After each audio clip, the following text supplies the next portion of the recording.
ಜನನೀಂ ಶಾರದಾಂ ದೇವೀಂ ರಾಮಕೃಷ್ಣಂ ಜಗದ್ಗುರುಂ ಪಾದಪದ್ಮೇ ತಯೋಶ್ರಿತ್ವ ಪ್ರಣಮಾಮಿ ಮುಹುರ್ಮುಹುಃ ರತ್ನಾಕರಾಧೌತಪದಾಂ ಹಿಮಾಲಯ ಕಿರೀಟಿನೀಂ ಬ್ರಹ್ಮರಾಜರ್ಷಿ ರತ್ನಾಢ್ಯಾಂ ವಂದೇ ಭಾರತ ಮಾತರಂ. ಪರಮಪೂಜ್ಯ ಗುರುಗಳಿಗೆ ಅತ್ಯಂತ ಭಕ್ತಿಪೂರ್ವಕ ನಮನಗಳನ್ನು ಸಮರ್ಪಿಸುತ್ತಾ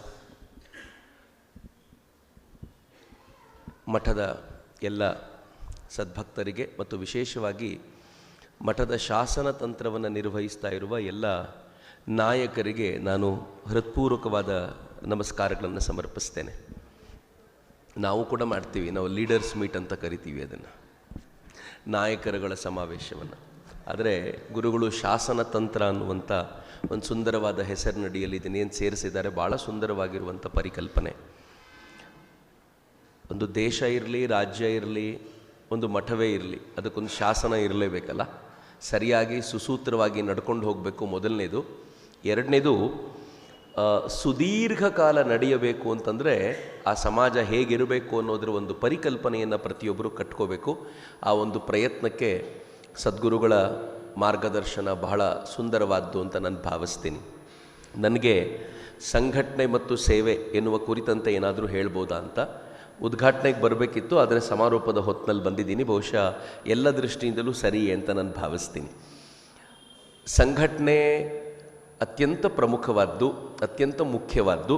ಅದು ಭಾರತೀಯರ ಪರಿಪ್ರೇಕ್ಷ್ಯದಲ್ಲಿ ಭಾಳ ಮುಖ್ಯ. ನಮಗೆಲ್ರಿಗೂ ಒಂದು ಏನಿದೆ ಅಂತಂದರೆ, ತುಂಬ ಬಾರಿ ಹೇಳ್ತಿರ್ತೀವಲ್ಲ, ಇದನ್ನು ಸ್ವಾಮಿ ವಿವೇಕಾನಂದರು ಭಾಳ ಚೆನ್ನಾಗಿ ಹೇಳ್ತಾರೆ. ನಾನು ಉದ್ದಕ್ಕೂ ಸ್ವಾಮಿ ವಿವೇಕಾನಂದರನ್ನ ಅಲ್ಲಲ್ಲಿ ಕೋಟ್ ಮಾಡಿದ್ರೆ ಬೇಜಾರು ಮಾಡ್ಕೋಬೇಡಿ. ಯಾಕೆ ಅಂತಂದರೆ ಸಂಘಟನೆ ಮತ್ತು ಸೇವೆ ಎರಡರ ಬಗ್ಗೆಯೂ ನಮಗೆ ಪರಿಪೂರ್ಣವಾದ ಪರಿಕಲ್ಪನೆಯನ್ನು ಕಟ್ಟಿಕೊಟ್ಟಿದ್ದು ಸ್ವಾಮೀಜಿಯವರ ಮಾತುಗಳು, ಬರಹಗಳು, ಅವರ ಚರ್ಚೆಗಳೇ. ಹೀಗಾಗಿ ಹಾಗೆ ಅವರು ವಿದೇಶದಲ್ಲಿದ್ದಾಗ, ಅಮೇರಿಕಾದಲ್ಲಿದ್ದಾಗ ಒಂದು ಸಲ ಬಂದು ಹೇಳ್ತಾರೆ, ನಾನು ಅಮೇರಿಕಾದಲ್ಲಿ ಒಬ್ಬಳಿಂದ ಮೋಹಕ್ಕೊಳಗಾಗಲ್ಪಟ್ಟಿದ್ದೇನೆ ಎಂದುಬಿಡ್ತಾರೆ ಸ್ವಾಮೀಜಿ. ಒಬ್ಬಳು ನನ್ನನ್ನು ಮೋಹಿಸಿದ್ದಾಳೆ ಅಂತ. ನಾನು ಒಬ್ಬಳ ಪ್ರೇಮಕ್ಕೆ ಒಳಗಾಗಿದ್ದೇನೆ ಅಂತ. ತಕ್ಷಣ ಜೊತೆಗಿದ್ದ ಒಬ್ಬ ತಾಯಿ ಕೇಳ್ತಾಳೆ, ಯಾರು ಆ ಪುಣ್ಯವಂತೆ ಅಂತ ಕೇಳಿದಾಗ ಸ್ವಾಮೀಜಿ ಹೇಳ್ತಾರೆ, ಇಲ್ಲ, ಅದು ಸ್ತ್ರೀ ಅಲ್ಲ, ಇಲ್ಲಿನ ಸಂಘಟನೆಯ ಶಕ್ತಿ ನನ್ನನ್ನು ಮೋಹಿಸಿ ಬಿಟ್ಟಿದೆ ಅಂತಾರೆ ಸ್ವಾಮೀಜಿ. ಏನು ಚೆನ್ನಾಗಿದೆ ಮಾತು. ಸಂಘಟನೆಯ ಶಕ್ತಿ ಮೋಹಿಸಿದೆ ಅಂತ ಯಾಕೆ ಹೇಳ್ತಾರೆ ಸ್ವಾಮೀಜಿ ಅಂತಂದರೆ, ಅವರು ಗಮನಿಸಿದ್ದಾರೆ, ಭಾರತದಲ್ಲಿ ನಾವು 3 ಜನ ಸೇರಿದರೆ 4 ಪಾರ್ಟಿ ಮಾಡ್ತೀವಿ, ಅಮೇರಿಕಾದಲ್ಲಿ 30 ಜನ ಸೇರಿ ಒಂದೇ ವಿಚಾರಕ್ಕೆ ಬಲವಾಗಿ ನಿಲ್ಲಬಲ್ಲರು. ಅಮೇರಿಕಾದ ವಿಚಾರ ಬಂದಿದ್ದರಿಂದ ನಾನು ಮತ್ತೆ ಹೇಳಬಲ್ಲೆ, ನಿನ್ನೆ ತಾನೇ ಅಮೇರಿಕಾ ಜಗತ್ನಲ್ಲಿ ಯಾರೂ ಸಭ್ಯರು ಮಾಡಬಹುದಾಗಿರುವ ಕೆಲಸ ಅಲ್ಲದೆ ಇರುವುದನ್ನು ಮಾಡಿದೆ. ಸಭ್ಯರು ಯಾರೂ ಮಾಡಬಾರದ ಕೆಲಸವನ್ನು ಮಾಡಿದೆ. ವೆನಿಜುಯೆಲಾ ಅನ್ನೋ ಒಂದು ರಾಷ್ಟ್ರದ ಮೇಲೆ ಏರಿ ಹೋಗಿದೆ, ಬಾಂಬಿಂಗ್ ಮಾಡಿದೆ. ವೆನಿಜುಯೆಲಾದ ಅಧ್ಯಕ್ಷನನ್ನು ತಾನು ಕರ್ಕೊಂಡೋಗಿದೆ. ಹೇಗೆ? ಕೈಗಳಿಗೆ ಕೋಳವನ್ನು ಹಾಕಿ ಇವತ್ತವನನ್ನು ಅಮೇರಿಕಾದ ಡಿಟೆನ್ಷನ್ ಸೆಂಟ್ರಲ್ಲಿ ಇಟ್ಟಿದೆ. ಅವನ ಬಗ್ಗೆ ವಿಚಾರಣೆ ನಡೆಯುತ್ತೆ. ಅವನನ್ನು ಗಲ್ಲಿಗೆ ಏರಿಸಬೇಕು ಅಂತ ಅಮೇರಿಕಾ ನಿಶ್ಚಯ ಮಾಡಿದರೂ ಯಾರೂ ಆಶ್ಚರ್ಯ ಪಡಬೇಕಾಗಿಲ್ಲ. ಯಾರಿಗೂ ಮತ್ತೊಂದು ರಾಷ್ಟ್ರದ ವ್ಯಕ್ತಿಯನ್ನು ಹೀಗೆ ಮಾಡುವ ಅಧಿಕಾರ ಇಲ್ಲ. ಮತ್ತೊಂದು ರಾಷ್ಟ್ರದವನನ್ನಲ್ಲ, ಪಕ್ಕದ ಮನೆಯನ್ನು ಹಿಂಗೆ ಮಾಡುವ ಅಧಿಕಾರವೂ ನಮಗಿಲ್ಲ. ನಮ್ಮ ವ್ಯಾಪ್ತಿ ಇಷ್ಟು. ಆದರೆ ಅಮೇರಿಕಾ ಇವತ್ತು ಆ ಕೆಲಸವನ್ನು ಮಾಡಿದೆ. ಆಶ್ಚರ್ಯ ಏನು ಗೊತ್ತೇನು?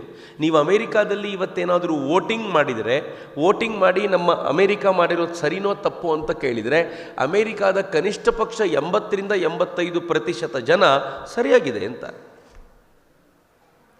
ನೆಕ್ಸ್ಟ್ ಅಮೇರಿಕಾನ ಕೇಳಿ ನೋಡಿ, ರಷ್ಯಾ ಉಕ್ರೇನಿನ ಮೇಲೆ ದಾಳಿ ಮಾಡಿದ್ದು ಸರಿನೋ ತಪ್ಪೋ? ತಪ್ಪು ಅಂತ 80% ಜನ ಹೇಳ್ತಾರೆ. ಭಾರತ ಪಾಕಿಸ್ತಾನದ ಮೇಲೆ ದಾಳಿ ಮಾಡಿದ್ದು ಆಪರೇಷನ್ ಸಿಂಧೂರ್ ಹೊತ್ತಿನಲ್ಲಿ ಸರಿನೋ ತಪ್ಪೋ? 80% ಜನ ತಪ್ಪು ಅಂತ ಹೇಳ್ತಾರೆ. ಭಾರತ ಬಾಂಗ್ಲಾದೇಶದ ಯಾರು ಜನ ಇಲ್ಲಿ ಬಂದು ಸೇರ್ಕೊಂಡಿದ್ದಾರೋ ಅವ್ರನ್ನ ಹೊರದಬ್ತಾ ಇರೋದು ಸರಿನೋ ತಪ್ಪು ಅಂತ ಕೇಳಿ ತಪ್ಪು ಅಂತಾರೆ. ತಮ್ಮ ರಾಷ್ಟ್ರದ ವಿಚಾರ ಬಂದಾಗ ಏನು ಸಂಘಟನಾತ್ಮಕವಾಗಿ ಒಂದು ಉತ್ತರವನ್ನು ಕೊಡಬಲ್ಲವರು ಬೇರೆ ರಾಷ್ಟ್ರದ ಬಗ್ಗೆ ವಿಶಾಲವಾದ ಮನೋಭಾವದಿಂದ ಆಲೋಚನೆ ಮಾಡ್ತಾರೆ. ಹೇಗೆ ಸಾಧ್ಯ ಇದು? ಎಷ್ಟರ ಮಟ್ಟಿಗೆ ಅಮೇರಿಕಾದ ಈ ವಹಿವಾಟು, ಈ ವ್ಯವಹಾರ ಇದೆ ಅಂತಂದರೆ, ವರ್ಲ್ಡ್ ಟ್ರೇಡ್ ಸೆಂಟರ್ನ ಮೇಲೆ ದಾಳಿ ಆದಾಗ ನಂಗೆ ಭಾಳ ಚೆನ್ನಾಗಿ ನೆನಪಿದ್ದೆ. ನಾನು ಇಂಜಿನಿಯರಿಂಗ್ ಓದ್ತಿದ್ದೆ ಆಗ. ನಾನು ಅದರ ಲೈವ್ ರಿಪೋರ್ಟಿಂಗ್ ಎಲ್ಲ ನೋಡಿದ್ದೀನಿ ಆ ಸಂದರ್ಭದಲ್ಲಿ ಟಿ ವಿಗಳಲ್ಲಿ. ವರ್ಲ್ಡ್ ಟ್ರೇಡ್ ಸೆಂಟರ್ ಮೇಲೆ ದಾಳಿ ಆಯಿತು. ದಾಳಿ ಆದಾಗ ಅಮೇರಿಕ ಅಫ್ಘಾನಿಸ್ತಾನದ ಮೇಲೆ ಏರಿ ಹೋಯಿತು. ಅಫ್ಘಾನಿಸ್ತಾನದ ಮೇಲೆ ಬಾಂಬಿಂಗ್ ಮಾಡ್ತು. ಅಫ್ಘಾನಿಸ್ತಾನದ ಮೇಲೆ ಬಾಂಬಿಂಗ್ ಮಾಡಿದ್ದನ್ನು ಅಮೇರಿಕಾದ ವಿರೋಧ ಪಕ್ಷಗಳೂ ವಿರೋಧಿಸಲಿಲ್ಲ. ಆದರೆ ಭಾರತದಲ್ಲಿ ಆಪರೇಷನ್ ಸಿಂಧೂರ್ನಲ್ಲಿ ನಾವು ಮಾಡಿದಂಥ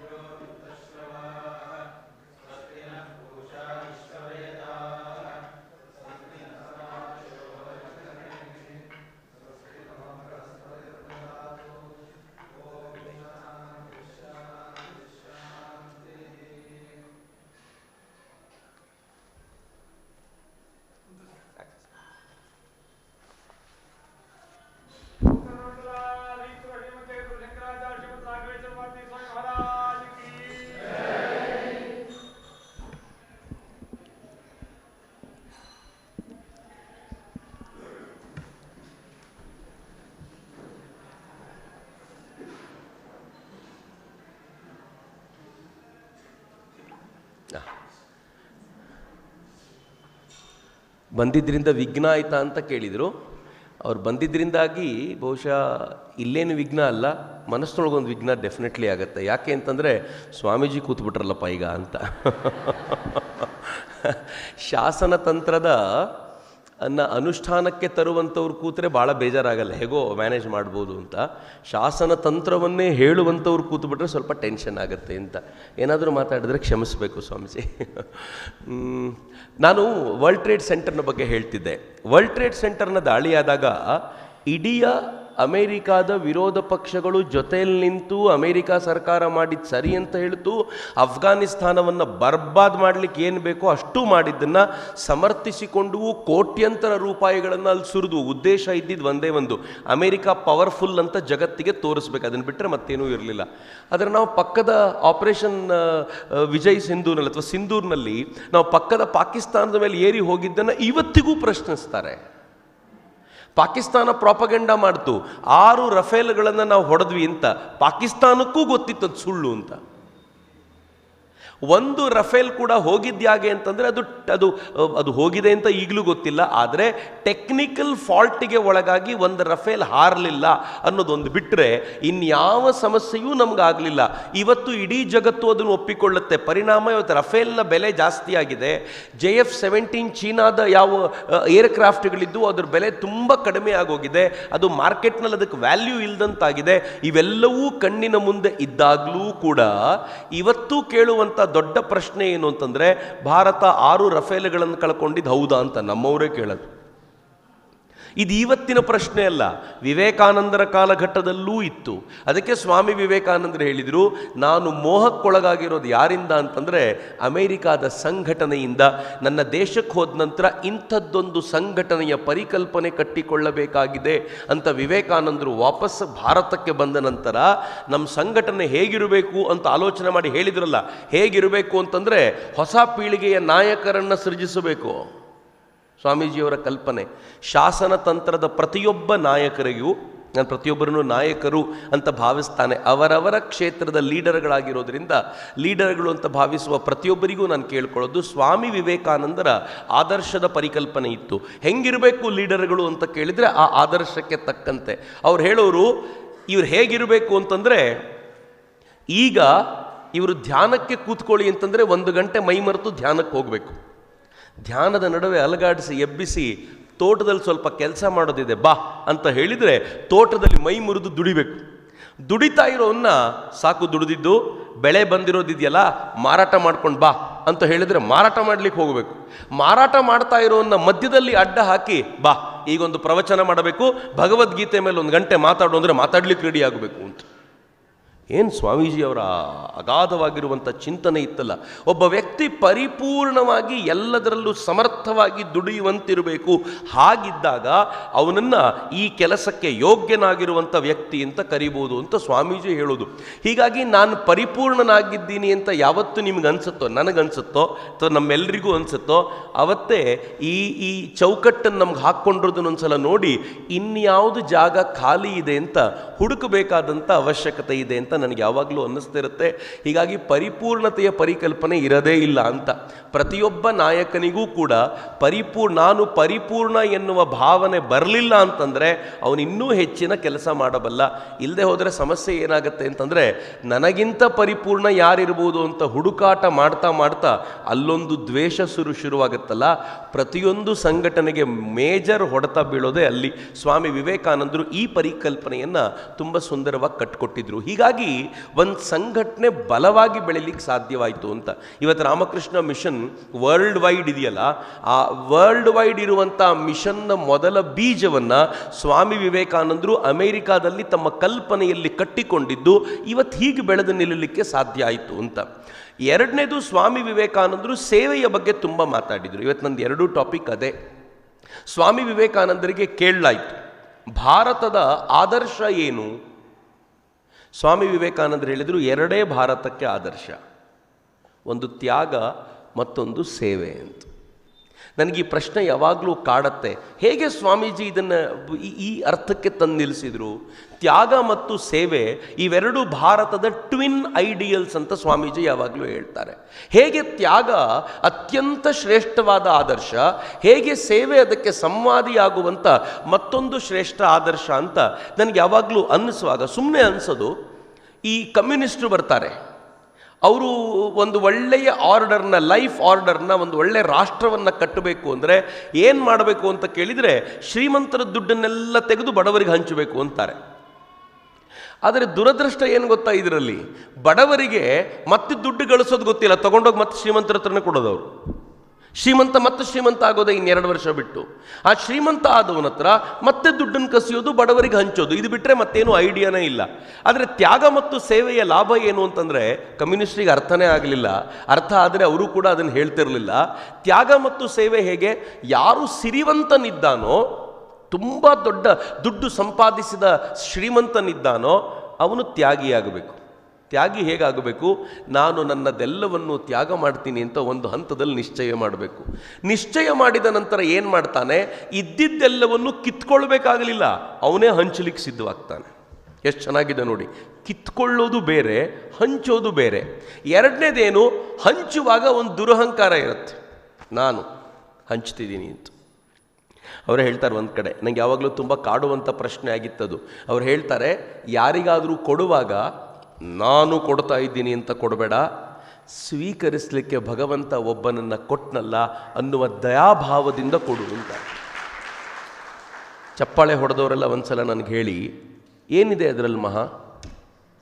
ಸ್ವೀಕರಿಸೋನಿದ್ದಾನೆ ಅನ್ನೋದೇನು? ಭಗವಂತ ನನಗೆ ಕೊಟ್ಟ, ನಾನು ಕೊಟ್ಟೆ. ಸ್ವೀಕರಿಸೋನಲ್ದೇನು ಏನು ಗ್ರೇಟ್ ಇದೆ? ಅವನು ದಾರಿದ್ರ್ಯದಲ್ಲಿದ್ದಾನೆ, ಅವನು ಬಡತನದಲ್ಲಿದ್ದಾನೆ, ಅವನಿಗೆ ನಾನು ಕೊಡುವಂಥ ಅಧಿಕಾರ, ಕೊಡುವಂಥ ಸಾಮರ್ಥ್ಯ ಭಗವಂತ ಕೊಟ್ಟಿದ್ದಾನೆ. ನನಗೆ ಯಾಕೆ ದಯಾಭಾವ ಬರಬೇಕಲ್ಲಿ? ನನಗನ್ನಿಸ್ತಿತ್ತು. ಒಂದಿನ ತಮಿಳ್ನಾಡಿನ ಒಂದು ದೇವಸ್ಥಾನದ ಹತ್ರ ಹೋಗಿದ್ವಿ. ಯಾರೋ ಹೇಳಿದರೆ ಎಲ್ಲ ಭಿಕ್ಷುಕರಿಗೆ ಒಂದೊಂದು ರೂಪಾಯಿ ಹಾಕ್ಬಿಟ್ಟು ಹೋಗೋದು ರೂಢಿ, ಹಾಕ್ಬಿಡಿ ಅಂತ. ಎಲ್ಲರೂ ಹಾಕ್ತಾ ಇದ್ರಲ್ಲ, ನಂಗೆ ತಕ್ಷಣ ಅನ್ನಿಸ್ತು, ನಾನು ಹಾಕ್ಲಿಕ್ಕೆ ಹೋದ ತಕ್ಷಣ ಅಲ್ಲಿದ್ದ ಒಬ್ಬ ಭಿಕ್ಷುಕ ಎದ್ದು ನಿಂತು, ಯಾರ ಹತ್ರ ಬೇಕಿದ್ರೂ ತಗೋತೀನಿ, ನಿನ್ನ ಹತ್ರ ಮಾತ್ರ ತಗೊಳ್ಳಲ್ಲ ಅಂದರೆ ನನ್ನ ಕಥೆ ಏನು? ನಾನು ಕೊಡುವ 1 ರೂಪಾಯಿಗೆ ಮೌಲ್ಯ ಯಾಕೆ ಬಂದಿದೆ ಅಂತಂದರೆ, ಅವನು ಕೊಡಿ ಸ್ವಾಮಿ ನಾನು ತಗೋತೀನಿ ಅಂತ ಹೇಳಿದ್ದಕ್ಕೆ ನಾನು ಕೊಡುವ 1 ರೂಪಾಯಿಗೆ ಮೌಲ್ಯ ಬಂತು. ಕೊಡಿ ಸ್ವಾಮಿ ಪರವಾಗಿಲ್ಲ ಅಂತ ಅವನು ಹೇಳಿದ್ದಕ್ಕೆ ಕೊಡುವ ನನ್ನ ಗುಣಕ್ಕೆ ಮೌಲ್ಯ ಬಂತು. ಕೊಡಿ ಸ್ವಾಮಿ ಪರವಾಗಿಲ್ಲ ಅಂತ ಹೇಳಿದ್ದಕ್ಕೆ ನನ್ನ ಕಾಲರ್ ಇಟ್ಕೊಂಡಿದ್ದಕ್ಕೂ ವ್ಯಾಲ್ಯೂ ಬಂತು. ಇಲ್ಲದೆ ಹೋದರೆ ಏನು ಟೈಟ್ ಮಾಡ್ಕೊಳ್ಳೋದು? ಯಾರ ಹತ್ರ ಬೇಕಿದ್ರೂ ತಗೊಳ್ತೀನಿ, ನಿನ್ನ ಹತ್ರ ಮಾತ್ರ ತಗೊಳ್ಳಲ್ಲ, ಹೋಗಲೇ ಅಂತಂದರೆ ನನ್ನ ಕತೆ ಏನಾಗಬೇಡ. ಸ್ವಾಮೀಜಿ ಹೇಳಿದ್ದು ನನಗೆ ಅವತ್ತರ್ಥ ಆಯಿತು ತಮಿಳ್ನಾಡಿನ ದೇವಸ್ಥಾನದ ಮುಂದೆ. ಹೌದಪ್ಪ, ನೀನು ತಗೊಳ್ತಾ ಇದೆಯಲ್ಲ, ನನ್ನ ಜೀವನದ ಮಹಾಭಾಗ್ಯ, ದಯಮಾಡಿ ಸ್ವೀಕರಿಸು ಅಂತ. ನಾನು ಸ್ವೀಕರಿಸು ಎನ್ನುವ ಭಾವದೊಂದಿಗೆ ಕೊಡೋದಿದೆಯಲ್ಲ, ಅದು ಸೇವೆ ಅನ್ನಿಸ್ಕೊಳ್ಳುತ್ತೆ ಅಂತ ಒಂದು ತ್ಯಾಗ ಮಾಡಿದೆ. ಎರಡನೇದು, ಸೇವೆ ಮಾಡುವಾಗ ಯಾರಿಗೆ ಕೊಡ್ಲಿಕ್ಕೆ ಹೋಗಿದ್ದೀನೋ ಅವನಿಗಿಂತ ಕೆಳಗೆ ನಿಂತು ನಾನು ಅವನಿಗೆ ಕೊಟ್ಟಿದ್ದರಿಂದ ಅವನು ಸಹಜವಾಗಿ ಮೇಲಕ್ಕೇರಿದ. ತ್ಯಾಗ ಮತ್ತು ಸೇವೆ ಜೊತೆಯಲ್ಲಿ ನಡೀತು. ಈ ಆದರ್ಶದಿಂದ ಮಾತ್ರ ಹೊಸ ಭಾರತವನ್ನು ಕಟ್ಟಬಹುದು ಅಂತ ಸ್ವಾಮಿ ವಿವೇಕಾನಂದರು ಹೇಳಿದ್ದಿದೆಯಲ್ಲ, ಇವತ್ತಿಗೂ ಇದೇ ಆದರ್ಶ ಜಗತ್ತನ್ನು ರೂಲ್ ಮಾಡೋದು ಅಂತ. ಇಷ್ಟೆಲ್ಲ ಅಮೆರಿಕ ಮೆರೆದ ನಂತರವೂ ಕೂಡ ಜಗತ್ತು ಏಕೆ ಭಾರತದ ಕಡೆ ದೃಷ್ಟಿ ತೆರೆಕೊಂಡು ಕೂತ್ಕೊಳ್ಳುತ್ತೆ ಅಂತಂದರೆ, ಅದು ಗೊತ್ತಿದೆ, ಜಗತ್ತಿಗೆ ಪಾಠ ಮಾಡುವ ಯೋಗ್ಯತೆ ಇರೋದು ಭಾರತಕ್ಕೆ ಮಾತ್ರ.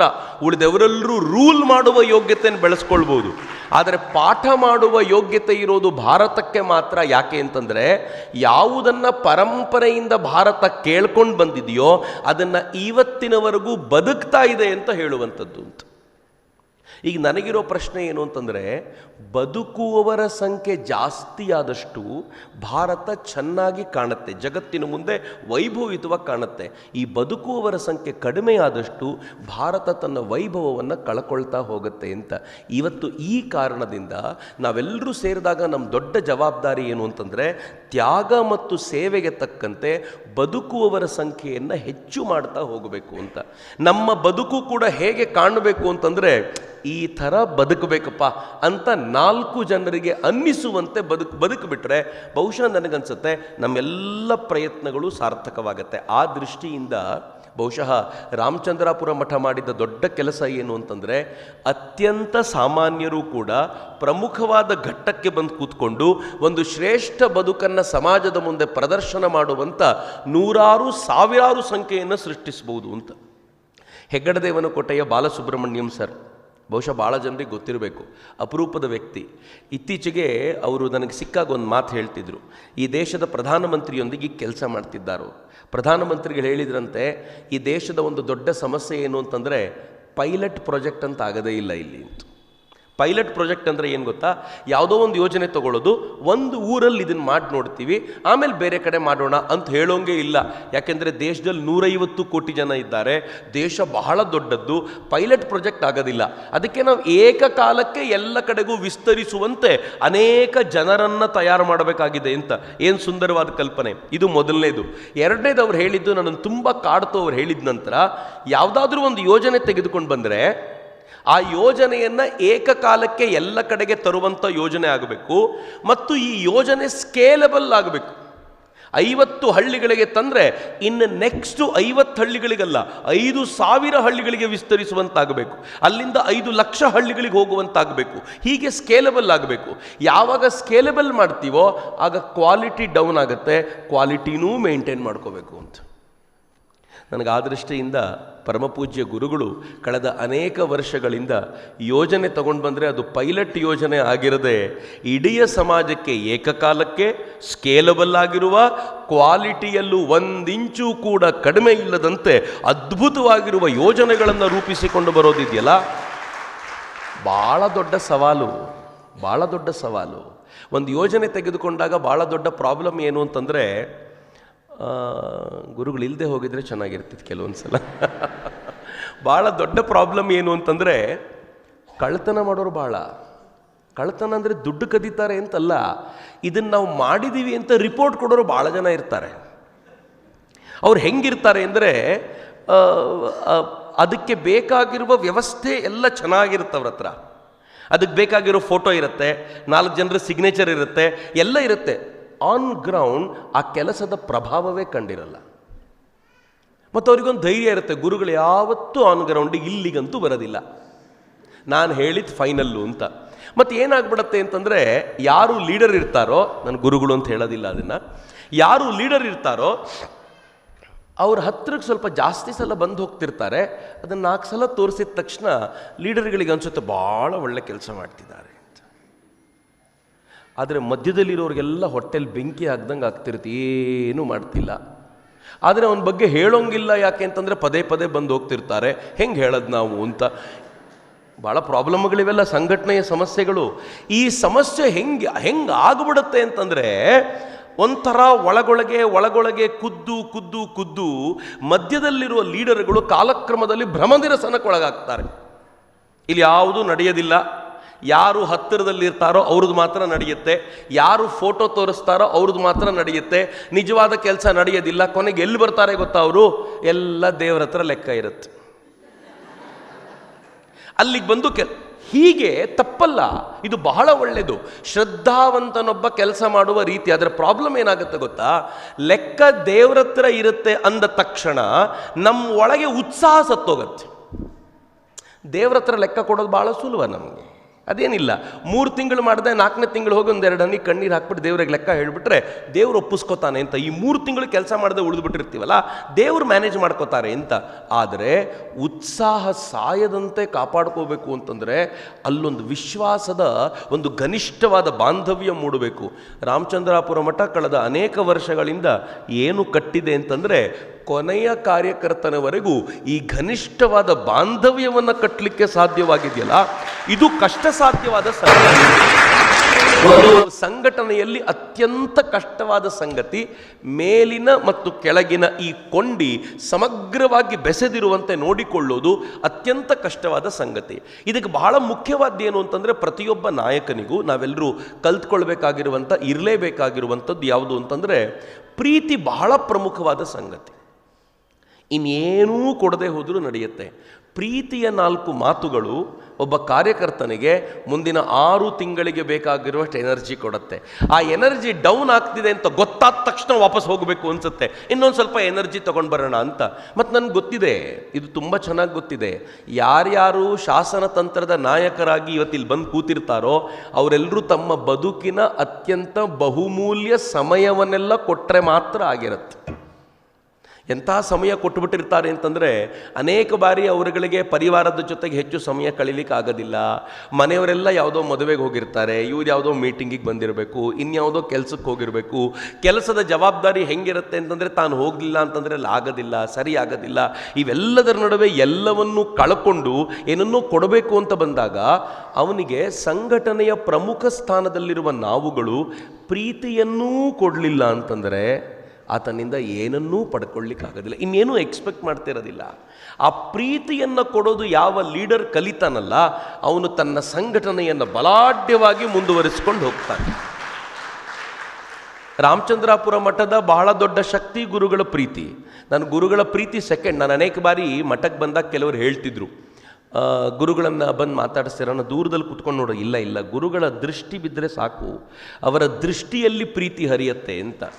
ಆ ಪ್ರೀತಿ ಹರಿಯೋದಿದೆಯಲ್ಲ, ಬಹುಶಃ ಗುರುಗಳಿಂದ ನಾವು ಕಲಿಬೇಕಾಗಿರುವ ದೊಡ್ಡ ಸಂಗತಿ ಏನು ಅಂತಂದರೆ, ಶಾಸನ ತಂತ್ರದ ಪ್ರಮುಖ ಕೇಂದ್ರಗಳಲ್ಲಿ ಪ್ರಮುಖ ಸ್ಥಾನದಲ್ಲಿರುವವರೆಲ್ಲರೂ ಆ ಪ್ರೀತಿಯನ್ನು ನಾವು ಟ್ರಾನ್ಸ್ಫರ್ ಮಾಡ್ಬೋದಾ?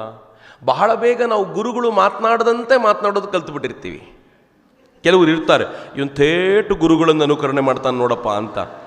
ಸಮಜಿ, ನೀವು ಇಲ್ಲದೆ ಹೋದರೆ ಚೆನ್ನಾಗಿತ್ತು, ನನಗೆ ಇನ್ನೂ ಸ್ವಲ್ಪ ನೇರವಾಗಿ ಮಾತನಾಡ್ಬೋದಿತ್ತು ನಾನು.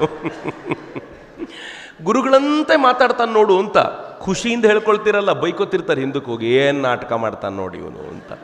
ಆದರೆ ಗುರುಗಳಂತೆ ಪ್ರೀತಿಸೋದನ್ನು ಕಲ್ತ್ಬಿಟ್ರೆ ಅರ್ಧ ಸಂಘಟನೆ ಬಲಾಢ್ಯವಾಗ್ಬಿಡುತ್ತೆ. ನಾವು ಇನ್ನೇನೂ ಮಾಡಬೇಕಾಗಿಲ್ಲ, ಇನ್ನೇನೂ ಕೊಡಬೇಕಾಗಿಲ್ಲ. ಇಲ್ಲಿರುವ ಯಾರೂ ಮತ್ತೊಬ್ಬರಿಂದ ಏನನ್ನೂ ಬಯಸಿ ಬರೋದಿಲ್ಲ, ಬರೀ ಆ ಪ್ರೀತಿಗೋಸ್ಕರವೇ ಬರೋದರಿಂದ ಯಾರು ಆ ಪ್ರೀತಿಯನ್ನು ಹಂಚ್ತಾರೋ ಅವರು ಅತ್ಯಂತ ಸಮರ್ಥವಾಗಿರುವಂಥ ಒಂದು ತಂಡವನ್ನು, ತಮ್ಮ ತಂಡವನ್ನು ಎಲ್ಲಿರ್ತೀವೋ ಅಲ್ಲಿ ಕಟ್ಟಿಕೊಳ್ಳಬಲ್ಲರು. ಇದು ಮೊದಲನೇ ರೂಲ್ ನಮ್ಗೆ ಗೊತ್ತಿರಬೇಕಾಗಿರುವಂಥದ್ದು ಅಂತ. ಎರಡನೇದು, ಉತ್ಸಾಹ ಅನ್ನೋದು ಮೊಬೈಲ್ನ ಬ್ಯಾಟ್ರಿ ಇದ್ದಂತೆ, ಅದು ಡೌನ್ ಆಗೇ ಆಗುತ್ತೆ. ಅದರಲ್ಲೂ ಯಾವಾಗ ಡೌನ್ ಆಗುತ್ತೆ ಗೊತ್ತಾ? ಒಂದು ದೊಡ್ಡ ಕಾರ್ಯಕ್ರಮ ಮಾಡಿದ ನಂತರ ಮುಂದಿನ 3 ತಿಂಗಳು ಮನೆಯಿಂದ ಆಚೆಗೆ ಹೋಗೋದು ಬೇಡಪ್ಪ, ಸಾಕು ಸಹವಾಸ ಅಂತ ಅನ್ನಿಸ್ತಾ ಇರುತ್ತೆ. ಸ್ವಲ್ಪ ಕೆಳ ಹಂತದ ಕಾರ್ಯಕರ್ತನಿಗಂತೂ ಮಠವೂ ಬೇಡ, ಈ ಮಠದ ಲೀಡರ್ಗಳು ಬೇಡ, ಸಹವಾಸ. ದೊಡ್ಡ ಪ್ರೋಗ್ರಾಮ್ ಮಾಡಿದಾಗ ಸಣ್ಣ ಪುಟ್ಟ ಪ್ರೋಗ್ರಾಮ್ ನಡೆದು ಬಿಡುತ್ತೆ. ದೊಡ್ಡದೊಂದು ಯೋಜನೆ ತೊಗೊಂಡ್ಬಿಟ್ಟಿರ್ತಾರಲ್ಲ, ಆ ದೊಡ್ಡ ಯೋಜನೆ ತೊಗೊಂಡಾಗ 6-8 ತಿಂಗಳುಗಳ ಕಾಲ ಹಠಕ್ಕೆ ಬಿದ್ದು ದುಡ್ದಿರ್ತಾರೆ. ದುಡ್ದಿರೋದಕ್ಕೆ ರೀಸನ್ ಒಂದೇ ಒಂದು, ಈ ಡೆಡ್ ಲೈನಲ್ಲಿ ಈ ಕೆಲಸವನ್ನು ಮುಗಿಸಿ ಒಂದು ಒಳ್ಳೆ ಕಾರ್ಯಕ್ರಮವನ್ನು ಸಮಾಜಕ್ಕೆ ಕೊಡಬೇಕು ಅನ್ನೋ ಉತ್ಸಾಹವನ್ನು ಲೀಡರ್ ಆಗಿರೋರು ಚೆನ್ನಾಗಿ ತುಂಬಿಟ್ಟಿರ್ತಾರೆ. ಅದು ಹೆಂಗೋ ಕೆಲಸ ಮಾಡಿಬಿಡುತ್ತೆ. ಮುಗಿಯುವಷ್ಟೊತ್ತಿಗೆ ಇಡೀ ಮಾನಸಿಕ ಶಕ್ತಿ ಕುಗ್ಗಿ ಹೋಗಿ ಇನ್ನೇನು ಮಾಡೋದು ಬೇಡ 6 ತಿಂಗಳು ಅಂತ. ಭಾಳ ಸಂಘಟನೆಗಳನ್ನು ನಾನು ನೋಡಿದ್ದೀನಿ, ವರ್ಷಕ್ಕೆ ಒಂದೇ ಪ್ರೋಗ್ರಾಮ್ ಮಾಡೋದವರು.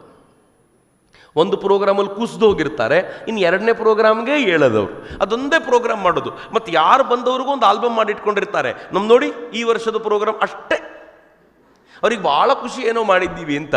ಆದರೆ ರಾಮಚಂದ್ರಾಪುರ ಮಠದಂಥ ಸಂಘಟನೆಗಳು ವರ್ಷದಲ್ಲ, ನನಗನ್ಸುತ್ತೆ ಪ್ರತಿಯೊಂದು ದಿನವೂ ಕೂಡ ಈ ಇಡೀ ಸಮಾಜದ ಎಲ್ಲೋ ಮೂಲೆಯಲ್ಲಿ ಏನಾದರೂ ಒಂದು ನಡೀತಾನೆ ಇರುತ್ತಲ್ಲ.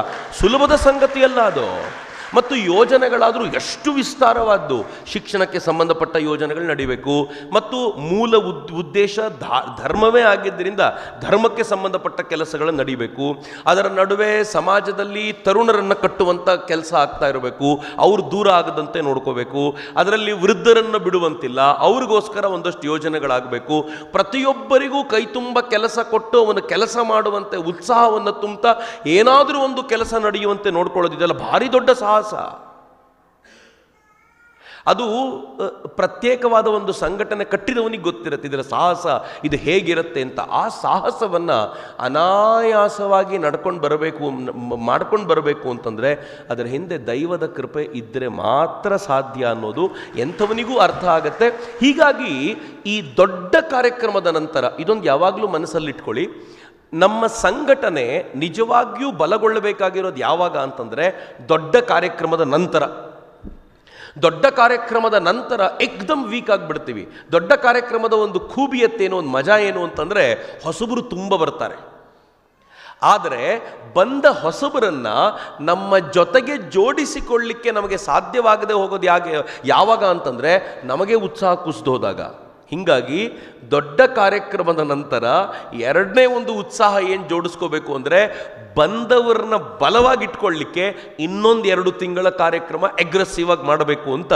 ನಾವು ಕಾರ್ಯಕರ್ತರಲ್ಲಿ ಯಾವಾಗ ಉತ್ಸಾಹ ತುಂಬ್ತೀವಲ್ಲ ಆಗ ಸಂಘಟನೆ ಸ್ವಲ್ಪ ಆಳಕ್ಕಿಳಿಯುತ್ತೆ, ಹೊಸಬರನ್ನ ಸೆಳ್ಕೊಂಡು ಬರ್ಲಿಕ್ಕೆ ಸಾಧ್ಯ ಆಗುತ್ತೆ. ಈ ಉತ್ಸಾಹವನ್ನು ಕೊಡೋದಕ್ಕೋಸ್ಕರ ಪ್ರಯತ್ನ ಮಾಡಬೇಕಾಗಿದೆ. ಹೀಗಾಗಿ ಇಡೀ ಸಂಘಟನೆಯಲ್ಲಿ ವರ್ಷವಿಡೀ ಉತ್ಸಾಹಕ್ಕೆ ಕೊರತೆಯಾಗದಂತೆ ಬಗೆಯ ಆಲೋಚನೆಗಳನ್ನು ಮಾಡೋದಿದೆಯಲ್ಲ, ಅದು ನಮಗೆಲ್ರಿಗೂ ಬೇಕಾಗಿರುವಂಥ ಮಹತ್ವವಾದ ಸಂಗತಿ ಅಂತ ನನಗೆ ಯಾವಾಗಲೂ ಅನಿಸುತ್ತೆ. ಇನ್ನು 3ನೇದು, ಬಹಳ ಬಾರಿ ನಾವು ಸೋಲೋದು ಎಲ್ಲಿ ಅಂತಂದರೆ ಒಬ್ಬ ಕಾರ್ಯಕರ್ತನ, ನನ್ನ ಜೊತೆ ಇರುವಂಥ ಕಾರ್ಯಕರ್ತನ ಜೊತೆಗೆ ನನಗೊಂದು ವೈಯಕ್ತಿಕವಾಗಿರುವಂಥ ಆತ್ಮೀಯವಾದ ಸಂಬಂಧವನ್ನು ಕಳ್ಕೊಳ್ಳೋದರಲ್ಲಿ ನಾವು ಇಡೀ ಸಂಘಟನೆಯನ್ನು ಬಲಿ ಕೊಟ್ಟುಬಿಡ್ತೀವಿ. ಅನೇಕ ಬಾರಿ ಯಾರೋ ಒಬ್ಬ ಕಾರ್ಯಕರ್ತ 20 ದಿನಗಳ ಕಾಲ, 1 ತಿಂಗಳ ಕಾಲ ಬಂದೇ ಇರಲ್ಲ ನಮ್ಮ ಜೊತೆ. ನಾವು ಬಂದ ತಕ್ಷಣ ಏನು ಮಾಡ್ತೀವಿ ಗೊತ್ತಾ, ಅವನನ್ನು ಬೈಲಿಕ್ಕೆ ಶುರು ಮಾಡಿಬಿಡ್ತೀವಿ. 1 ತಿಂಗಳಾಯಿತು ಬರಲಿಲ್ಲ, ನೋಡು ನಾವೊಬ್ಬರೇ ಮಾಡೋದು, ಗುರುಗಳ ಕೆಲಸ ಮಾಡಬೇಕು, ಭಗವಂತನ ಕೆಲಸ ಮಾಡಬೇಕು, ನೀವ್ಯಾರು ಬೈಲಿಕ್ಕೆ ಶುರು ಮಾಡಿದ್ರೆ ಇನ್ನೂ ಕುಗ್ಗೋಗ್ಬಿಡ್ತಾನೆ. ಒಂದು ಸಣ್ಣ ಒಂದು ರಿಲೇಷನ್ ಡೆವಲಪ್ ಮಾಡಿಕೊಂಡ್ರೆ ಏನು ಅದ್ಭುತ ಗೊತ್ತೇನು. ನನಗೆ ಗೊತ್ತಿಲ್ಲ, ನಾನು ಇದನ್ನು ಹೇಳ್ಬೋದೋ ಇಲ್ವೋ. ಇಸ್ಲಾಂ ತುಂಬ ಸ್ಟ್ರಾಂಗ್ ಆಗಿ ಬೆಳೀಲಿಕ್ಕೆ ಮೇಜರ್ ರೀಸನ್ ಏನು ಗೊತ್ತಾ, ಈ ಒಂದು ರಿಲೇಷನ್ಶಿಪ್ಪನ್ನು ಬಲವಾಗಿಟ್ಕೊಂಡಿದ್ದಾರೆ. ನಾನು ಕೇರಳದಲ್ಲಿ ಒಂದ್ಸಲ ಮಾತನಾಡ್ತಾ ಕೂತಿರುವಾಗ ಕೇರಳದ ಒಬ್ಬ ಮುಸ್ಲಿಂ ತರುಣ ಹೇಳ್ದ, ಅವ್ರಿಗೆ ಒಂದು ಮಸೀದಿಗೆ ಇಷ್ಟು ಜನ ನಮಾಜಿಗೆ ಬರಬೇಕು ಅಂತ ಒಂದು ರಿಜಿಸ್ಟ್ರ್ ಇದೆ ಅವ್ರದ್ದು. ಯಾರಾದರೂ ಈ ವಾರ ಬರಲಿಲ್ಲ ಅಂದರೆ ಅಲ್ಲಿ ಗೊತ್ತಾಗುತ್ತೆ ಇಂಥವ್ನು ಈ ವಾರ ಬರಲಿಲ್ಲ ಅಂತ. They wait. ಮುಂದಿನ ವಾರವೂ ಬರಲಿಲ್ಲ ಅಂತಂದರೆ ಅಲ್ಲಿನ ಮೌಲ್ವಿಯ ಕೆಲಸ ಏನು ಅಂದರೆ ಅವ್ನ ಮನೆಗೆ ಹೋಗೋದು. ಯಾಕೆ ಬರಲಿಲ್ಲ, 2 ವಾರ ಆಯಿತು, ಆರೋಗ್ಯ ಸರಿ ಇದೆ ತಾನೆ, ಚೆನ್ನಾಗಿದ್ದಂತಾನೆ, ಏನಾಗಲಿಲ್ಲ ತಾನೆ ಅಂತ ಕೇಳ್ಕೊಂಡು ಬರೋದು. ಅವನಿಗೆ ಪರಿಸ್ಥಿತಿ ಹೆಂಗೆ ಅಂತಂದರೆ ಮುಂದಿನ ವಾರ 100% ಬರ್ತಾನೆ. ಯಾಕೆ ಅಂತಂದರೆ ಇಲ್ಲ ಅಂದರೆ ಮೌಲ್ವಿನೇ ಮನೆಗೆ ಬಂದುಬಿಡ್ತಾನಲ್ಲ ಮಾರೆ, ನಾನೇ ಹೋಗಿ ಬಂದುಬಿಡ್ತೀನಿ, ಮುಗಿದೋಗುತ್ತೆ ಅಂತ. ಸರಿ ತಪ್ಪು ಬೇರೆ ಪ್ರಶ್ನೆ. ನನಗೆ ಎಲ್ಲಿವರೆಗೂ ಆಶ್ಚರ್ಯ ಅನಿಸುತ್ತೆ ಅವರದ್ದು ಅಂತಂದರೆ, ಒಬ್ಬ ವ್ಯಕ್ತಿಯ ಹೆಸರನ್ನು ಬರ್ಕೊಂಡ್ರೆ ಅದ್ರ ಜೊತೆಗೆ ಅವನ ಫ್ಯಾಮಿಲಿಯವರು, ಅವ್ರು ಎಲ್ಲಿದ್ದಾರೆ, ಏನು ಮಾಡ್ತಿದ್ದಾರೆ ಎಲ್ಲ ಗೊತ್ತಾಗುತ್ತೆ. ಅವ್ರು ಊರಿಗೆ ಬಂದರೆ ಮಸೀದಿ ಕರ್ಕೊಂಡು ಬರಬೇಕು. ಊರಿಗೆ ಬಂದು ಮೌಲ್ವಿ ಜೊತೆ ಮಾತಾಡಿಸ್ಬಿಟ್ಟು ಹೋಗಬೇಕು. ನನ್ನ ಮಗಳು ಬಂದಿದ್ದಾಳೆ, ನನ್ನ ಮಗ ಬಂದಿದ್ದಾನೆ, ನನ್ನ ಅಳಿಯ ಬಂದಿದ್ದಾನೆ, ಎಲ್ಲರನ್ನೂ ಕರ್ಕೊಂಡು ಬಂದು ಒಂದ್ಸಲ ಮಾತನಾಡಿಸಿ ಹೋಗುವಂಥ ವ್ಯವಸ್ಥೆ. ನಾನು ಇಂಜಿನಿಯರಿಂಗ್ ಕಾಲೇಜ್ ಓದಬೇಕಾದ್ರೆ ನನ್ನ ಜೊತೆ ಒಬ್ಬ ಹುಡುಗ ಇದ್ದ, ಹಾಸ್ಟೆಲ್ ಇರ್ತಿದ್ರು ಅವರು. ನಾನೊಂದ್ಸಲ ರೂಮಿಗೆ ಹೋದಾಗ ನಾನು ಹೋದ 2 ನಿಮಿಷಕ್ಕೆ ಮಂಚದ ಕೆಳಗೆ ಅಡಗಿಬಿಟ್ಟ. ನಾನು ಏನಾಯಿತು ಅಂತ, ಇಂಜಿನಿಯರಿಂಗ್ ಹುಡುಗ ಮಂಚದ ಕೆಳಗಡೆ ಕೂತ್ಕೊಳ್ಳೋದು, ನಾನು ಏನಾಯಿತು ಅಂತ ಕೇಳಿದೆ ಅವನಿಗೆ. ಅವ್ನು ನೋಡ್ದ, ಯಾರಿಗೂ ಹೇಳಬೇಡ, ಕಿಟಕಿಯಲ್ಲಿ ನೋಡ್ತಿದ್ದೀನಿ ಮೌಲ್ವಿ ಬರ್ತಿದ್ದಾರೆ. ನಾನು 3 ವಾರ ಆಯಿತು ನಮಾಜ್ಗೆ ಹೋಗಿ, ಅದಕ್ಕೋಸ್ಕರ ಹುಡ್ಕೊಂಡು ಬಂದುಬಿಟ್ಟಿದ್ದಾರೆ ಅವರು ಅಂತ. ಹೆಂಗೆ ಕಟ್ಟಿದ್ದಾರೆ ನೋಡಿ ಅವರು. ಇಂಜಿನಿಯರಿಂಗ್ ಕಾಲೇಜಿನ ಹುಡುಗ ಹೆದರ್ತಾನೆ. ನನಗೆ ಆಗ ಅನ್ನಿಸ್ತು, ಈ ಕಾರ್ಡಿಯಲ್ ರಿಲೇಷನ್ ಇಟ್ಕೊಳ್ತಾರಲ್ಲ, ಹೃದಯದ ಸಂಬಂಧ, ಯಾರು ಹೃದಯದ ಸಂಬಂಧವನ್ನು ಇಟ್ಕೊಳ್ತಾರೋ ಅವರು ಸಂಘಟನೆಯೊಂದಿಗೂ ಬಲವಾಗಿರ್ತಾರೆ, ಸಮಾಜದೊಂದಿಗೂ ಬಲವಾಗಿರ್ತಾರೆ, ಮತ್ತು ನಮ್ಮ ಧರ್ಮವನ್ನು ಅಧಿಕೃತವಾಗಿ ಆಚರಿಸುವಂಥ ವ್ಯಕ್ತಿಗಳಾಗಿ ನಿರ್ಮಾಣಗೊಳ್ತಾರೆ ಅಂತ. ನಾವು ಕಳ್ಕೊಂಡಿರೋದು ಇಲ್ಲೇ. ಇಷ್ಟು ಮಾಡಿದರೆ ಸಾಕಾಗತ್ತೆ ಅಂತ. ಹೀಗಾಗಿ ಸಂಘಟನೆಯ ಪ್ರತಿಯೊಬ್ಬ ಪ್ರಮುಖರೂ ಕೂಡ ಅದು ಸಾಧ್ಯವಾ ಅಂತ ಸ್ವಲ್ಪ ಪ್ರಯತ್ನ ಪಡಿ. ನಮಗೆ ನಮ್ಮದೇ 28 ಕೆಲಸದ ನಡುವೆ ಇದೊಂದು ಎಲ್ಲಿ ಅಂತ ಯಾವಾಗಲೂ ಅನ್ನಿಸ್ತಿರುತ್ತೆ. ಆದರೆ ಯಾರು 28 ಕೆಲಸ ಮಾಡಬಲ್ಲನೋ ಅವನೇ 29ನೇದು ಮಾಡೋದು. ಯಾರು ಒಂದೂ ಕೆಲಸ ಮಾಡೋದಿಲ್ವೋ ಅವನಿಗೆ ಇದಾದರೂ ಒಂದು ಕೆಲಸ ಕೊಡೋಣ ಅಂತಂದ್ರೆ ಇದನ್ನೂ ಮಾಡೋದಿಲ್ಲ ಅಂತ. ಹೀಗಾಗಿ ಅಂಥವನನ್ನು ಕಟ್ಕೊಂಡು ಏನೂ ಉಪಯೋಗ ಇಲ್ಲ.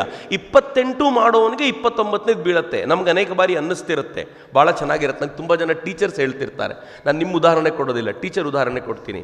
ಟೀಚರ್ಸ್ ಹೇಳ್ತಿರ್ತಾರೆ, ಏನು ಸರ್ ಜನಸಂಖ್ಯಾ ಗಣತಿ ನಾವೇ ಮಾಡಬೇಕು, ಊರಿನಲ್ಲಿ ದನಗಳು ಎಷ್ಟಿವೆ ನಾವೇ ಹೇಳಬೇಕು, ಮಕ್ಕಳ ಎಜುಕೇಷನ್ ನಾವೇ ಮಾಡಬೇಕು, ಇಷ್ಟಾಗಿ ನೀವು ಬಂದು ಹೇಳ್ತೀರಾ ಮಕ್ಕಳು ತಂದೆ ತಾಯಿಗಳಿಗೆ ಗೌರವ ಕೊಡಬೇಕು ಅನ್ನೋದನ್ನು ನೀವೇ ಹೇಳ್ಕೊಡ್ಬೇಕು, ಪರಿಸರದ ಬಗ್ಗೆ ನೀವೇ ಎಲ್ಲ ನಮ್ಮದೇ ಕೆಲಸನಾ ಅಂತ ಬೇಜಾರು ಮಾಡ್ಕೊಳ್ತಾರೆ. ನಾನು ಅದೇನೋ ಒಬ್ಬ ಮೇಷ್ಟ್ರಿಗೆ ಸುಮ್ಮನೆ ಕೇಳಿದೆ, ಯಾರಾದರೂ ಒಬ್ಬ ಪೇರೆಂಟ್ ಬಂದು, ರೀ ಮೇಷ್ಟ್ರೆ ನನ್ನ ಮಗನಿಗೆ ABCD ಅಷ್ಟು ಹೇಳ್ಕೊಡಿ, ಅಷ್ಟೇ ನಿಮ್ಗೆ ಸಾಕು, ಉಳಿದಿದ್ದೆಲ್ಲ ಅವನಿಗೆ ಬೇರೆ ಕಡೆಯಿಂದ ಕೊಡಿಸ್ತೀನಿ, ನಿಮ್ದು ಎಷ್ಟು ಕೆಲಸ ಇದೆಯೋ ಅಷ್ಟು ಮಾಡಿ ಅಂದ್ಬಿಟ್ರೆ ಏನು ಕತೆ ನಿಮ್ಮದು? ಸೈಲೆಂಟ್ ಆಗಿಬಿಟ್ರು ಅವರು. ನಿಮ್ಮ ಮೇಲೆ ಇಷ್ಟೊಂದು ರೆಸ್ಪೆಕ್ಟು ಸಮಾಜ ಇಟ್ಟಿದೆ ಎನ್ನುವ ಕಾರಣಕ್ಕೆ ಯು ಆರ್ ಲಕ್ಕಿ. ಏನು ಹೇಳ್ಕೊಟ್ರು ನೀವೇ ಹೇಳ್ಕೊಡ್ಬೇಕು. ಭಗವದ್ಗೀತೆ ಯಾರು ಹೇಳ್ಕೊಡ್ಬೇಕು? ಮೇಷ್ಟ್ರು ಹೇಳ್ಕೊಡಿ ಸರ್. ಸ್ಕೂಲ್ನಲ್ಲಿ ಎಲ್ಲ ಮೇಷ್ಟ್ರೇ. ಯಾರು ಸಮಾಜದಲ್ಲಿ ದೊಡ್ಡವರು ಬಂದರೆ ಸೀಟ್ ಕೊಡಬೇಕು ಅಂತ ಯಾರು ಹೇಳಬೇಕು? ಮೇಷ್ಟ್ರೇ ಹೇಳಬೇಕು. ಇನ್ಯಾರ ಮಾತು ನಮ್ಮ ಮಕ್ಕಳು ಕೇಳುವ ಸ್ಥಿತಿ ಇಲ್ಲ. ಮೇಷ್ಟ್ರು ಮಕ್ಕಳು ಕೇಳ್ತಾರೆ ಎನ್ನುವ ಅಪಾರವಾದ ಗೌರವವನ್ನು ಅಲ್ಲಿ ಕೊಟ್ಟಿದ್ದಾರೆ ಅನ್ನೋ ಕಾರಣಕ್ಕೆ ಮೇಷ್ಟ್ರಿಗೆ ಗೌರವ. ಅದೇ ರೀತಿ ಶಾಸನ ತಂತ್ರದ ಭಾಗವಾಗಿ ಯಾರ್ಯಾರು ಇದ್ದೀವೋ ಅವ್ರಿಗೆ ಇನ್ನೊಂದು ಎಕ್ಸ್ಟ್ರಾ ಜವಾಬ್ದಾರಿ ಬಿದ್ದರೆ ಎಲ್ಲ ನಾನೇ ಮಾಡ್ಬೇಕಾ ಅಂತೇನು ಕೇಳಬೇಡಿ ಅಂತ. ನಾನು ಕೊಟ್ಟಿದ್ದ ಜವಾಬ್ದಾರಿ ಚೆನ್ನಾಗಿ ಮಾಡ್ತೀನಿ ಅನ್ನೋ ವಿಶ್ವಾಸದ ಮೇಲೆ ಇನ್ನೊಂದು ಜವಾಬ್ದಾರಿ ಕೊಟ್ಟಿದ್ದಾರೆ, ಇದು ಮಾಡಿ ತೋರಿಸ್ತೀನಿ ಅಂತ ಯಾವಾಗ ತಗೊಳ್ತೀವಲ್ಲ ಅದು ನಿಜವಾದ ಚಾಲೆಂಜು ಅಂತ. ಅದು ನಿಜವಾದ ಏನಂದರೆ ಗುರುಗಳಿಗೆ ಕೊಡ್ಬೋದಾಗಿರುವ ಕಾಣಿಕೆ ಏನು? ನಂಗೆ ತುಂಬ ಬಾರಿ ಅನಿಸುತ್ತೆ, ಗುರುಗಳಿಗೆ ಭಗವಂತನಿಗೆ ಏನನ್ನು ಕೊಡ್ಬೋದು? ಭಗವಂತನಿಗೆ ದುಡ್ಡು ಕೊಟ್ಟು ಚಿನ್ನ ಕೊಟ್ಟು ಬೋರ್ಡ್ ಹಾಕ್ಸ್ಕೊಳ್ಳೋರು ನಾನು ನೋಡಿದ್ದೀನಿ. ಯಾರದ್ದು ಚಿನ್ನ? ಭೂಮಂಡಲವೇ ಅವನದ್ದು. ಈ ಭೂಮಿಯ ಗಣಿಯೊಳಗಿಂದ ತೆಗೆದ ಚಿನ್ನವನ್ನು ಅವನಿಗೆ ಕೊಟ್ಟು, ಅವನದ್ದೇ ಚಿನ್ನವನ್ನು ತೆಗೆದು ಅವನಿಗೆ ಕೊಟ್ಟು ನಾವು ಕೊಟ್ಟಿದ್ದೀವಿ ಅಂತ ಹೇಳೋ ಥರ. ಇದು ಗಂಡನ ಜೇಬಿನಿಂದ ಹೆಂಡತಿ 100 ರೂಪಾಯಿ ತೆಗೆದು ಗಂಡನಿಗೆ ತಗೊಳ್ರಿ ನಾನು ಕೊಡ್ತಾ ಇದ್ದೀನಿ ಅಂತ ಹೇಳಿದ್ರೆ ಎಷ್ಟು ಆಭಾಸವೋ ಅಷ್ಟೇ ಆಭಾಸ ನಾವು ಪ್ರತಿನಿತ್ಯ ಮಾಡೋದು. ಮತ್ತು ಏನು ಬೇಕು? ಭಗವಂತನ ಕುರಿತಂತೆ ಹೇಳುವಾಗ ಹೇಳ್ತಾರೆ, ಭಗವಂತನ ಮಕ್ಕಳನ್ನು ಯಾರು ತುಂಬ ಪ್ರೀತಿಸ್ತಾರೋ ಅವರನ್ನು ಕಂಡ್ರೆ ಭಗವಂತನಿಗೆ ಬಹಳ ಪ್ರೀತಿ ಅಂತ. ನಾವು ಭಗವಂತನ ಮಕ್ಕಳೇ, ಆದರೆ ನನ್ನ ಮಕ್ಕಳನ್ನು ಅವನಷ್ಟು ಪ್ರೀತಿಸ್ತಾನಲ್ಲ, ಇವನು ನನಗೆ ಪ್ರೀತಿ ಪಾತ್ರ ಮಗು ಅಂತ ಭಾವಿಸ್ತಾನೆ ಅಂತ. ಹಾಗೆ ಗುರುಗಳಿಗೂ ಯಾರು ನಾನು ಕೊಟ್ಟ ಕೆಲಸವನ್ನು ಅಥವಾ ಸಂಘಟನೆ ಕೊಟ್ಟ ಕೆಲಸವನ್ನು ಅತ್ಯಂತ ಶ್ರದ್ಧೆಯಿಂದ ಮಾಡಿ ನಾನೇನೂ ಮಾಡಲಿಲ್ಲ ಅನ್ನೋ ಥರ ಬಂದು ಸೈಲೆಂಟಾಗಿ ನಿಂತಿರ್ತಾನಲ್ಲ, ಅವನ ಮೇಲೆ ಒಂದು ಮುಷ್ಟಿ ಪ್ರೀತಿ ಜಾಸ್ತಿ ಯಾವಾಗಲೂ ಇರುತ್ತೆ. ಭಾಳ ಜನರಿಗೆ ಗೊತ್ತಾಗೋದಿಲ್ಲ. ಇನ್ನೊಂದು ಮಜವಾದ ಸಂಗತಿ ಹೇಳ್ತೀನಿ ನಾನು. ಲೀಡರ್ ಆಗಿರೋರು ಎಲ್ಲರ ಹತ್ರ ಹೇಳ್ಕೊಂಡು ತಿರುಗಾಡೋದಿಲ್ಲ, ಅವನು ಎಷ್ಟು ಚೆನ್ನಾಗಿ ಕೆಲಸ ಮಾಡ್ತಾನೆ ಗೊತ್ತಾ, ಅವನಂದರೆ ಭಾಳ ಪ್ರೀತಿ ಅಂತ. ಯಾಕಂದರೆ ಅವ್ರಿಗೆ ಗೊತ್ತು ಅವನಂದರೆ ಬಹಳ ಪ್ರೀತಿ ಅಂತ ನಾನು ಸ್ವಲ್ಪ ಜೋರಾಗಿ ಹೇಳಿದರೆ ಇನ್ನೊಂದು 6 ಜನಕ್ಕೆ ಇಲ್ಲಿ ಕೋಪ ಬರುತ್ತೆ ಅಂತ. ಈ 6 ಜನ ಏನು ಮಾಡ್ತಾರೆ ಗೊತ್ತಾ, ಅವನು ಮಾಡೋ ಎಲ್ಲ ಕೆಲಸಕ್ಕೂ ಅಡ್ಡ ಹಾಕ್ಲಿಕ್ಕೆ ಶುರು ಮಾಡಿಬಿಡ್ತಾರೆ, ಅವ್ನು ಕೆಲಸ ಮಾಡ್ಲಿಕ್ಕೆ ಬಿಡೋದಿಲ್ಲ. ಅದಕ್ಕೆ ಏನು ಮಾಡ್ತಾರೆ ಅಂದರೆ ಹೃದಯದಲ್ಲಿ ಅವನನ್ನು ತುಂಬಿಟ್ಕೊಳ್ತಾರೆ. ಭಾಳ ಒಳ್ಳೆ ಮನುಷ್ಯ, ಸಂದರ್ಭ ಬಂದಾಗ ಅವನಿಗೆ ಒಳ್ಳೇದಾಗಲಿ ಅಂತ ನಾನು ಆಶೀರ್ವಾದ ಮಾಡಬೇಕು ಅಂತ ಕಾಯ್ತಾ ಕೂತಿರ್ತಾರೆ. ನಮ್ಗನ್ನಿಸ್ತಿರುತ್ತೆ ನಮ್ಮ ಬಗ್ಗೆ ಏನೂ ಮಾತಾಡಲಿಲ್ವಲ್ಲ, ಯಾವಾಗಲೂ ಒಬ್ಬನ ಬಗ್ಗೆನೇ ಮಾತಾಡ್ತಿರ್ತಾರಲ್ಲ ಅಂತ ಅನ್ನಿಸ್ತಿರುತ್ತೆ. ಬಟ್ ಭಗವಂತನ ಕಂಗಳಿಗೆ ಕಾಣದೇ ಇರೋದು ಏನಿರುತ್ತೆ? ಹೀಗಾಗಿ ಎಲ್ಲವೂ ಕಾಣ್ತಿರುತ್ತೆ. ಹೀಗಾಗಿ ಕಾರ್ಯಕರ್ತನ ದೃಷ್ಟಿಯಿಂದ ನಾವು ನೋಡುವಾಗ ಎಲ್ಲವನ್ನೂ ಕೂಡ ಅಪೇಕ್ಷೆಯ ದೃಷ್ಟಿಯಿಂದ ನೋಡದೆ, ಎಲ್ಲವನ್ನೂ ಫಲದ ಅಪೇಕ್ಷೆಯಿಂದ ನೋಡದೆ ಕರ್ತವ್ಯದ ಭಾವನೆಯಿಂದ ನೋಡಬೇಕು ಅಂತ. ಇಷ್ಟಕ್ಕೂ ಇವೆಲ್ಲವನ್ನು ಯಾಕೆ ಮಾಡಬೇಕು? ಯಾವತ್ತಾದರೂ ಯೋಚನೆ ಮಾಡಿದ್ದೀವ ನಾವು? ಯಾಕೆ ಮಾಡಬೇಕು? ಯಾಕೊಂದು ಸಂಘಟನೆ ಕಟ್ಟಬೇಕು?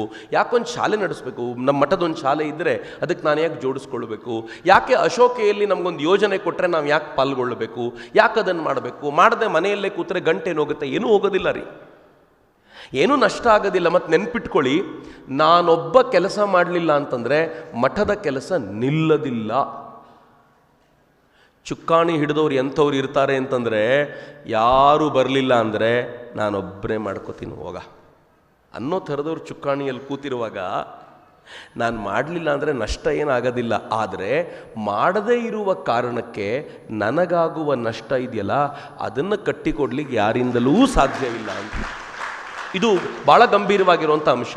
ಇನ್ನು ಎರಡನೇದು ಹೇಳ್ತೀನಿ ನಾನು, ನಮ್ಮೆಲ್ಲರ ಜೀವಿತಾವಧಿಯ ಗುರಿ ಏನು, ಏನನ್ನು ಗಳಿಸ್ಲಿಕ್ಕೋಸ್ಕರ ಬಂದಿದ್ದೀವಿ ಎನ್ನುವ ಪ್ರಶ್ನೆ ನಮ್ಮನ್ನು ನಾವೇ ಕೇಳಿಕೊಂಡ್ರೆ ಅಲ್ಟಿಮೇಟ್ಲಿ ಈ ಆಧ್ಯಾತ್ಮದ ಧರ್ಮದ ಮಾರ್ಗದಲ್ಲಿರುವ ನಮಗೆಲ್ರಿಗೂ ಗುರಿ ಏನು ಅಂತಂದರೆ ಸಂಸಾರ ಚಕ್ರದಿಂದ ಪಾರಾಗಬೇಕಪ್ಪ ಅಂತ.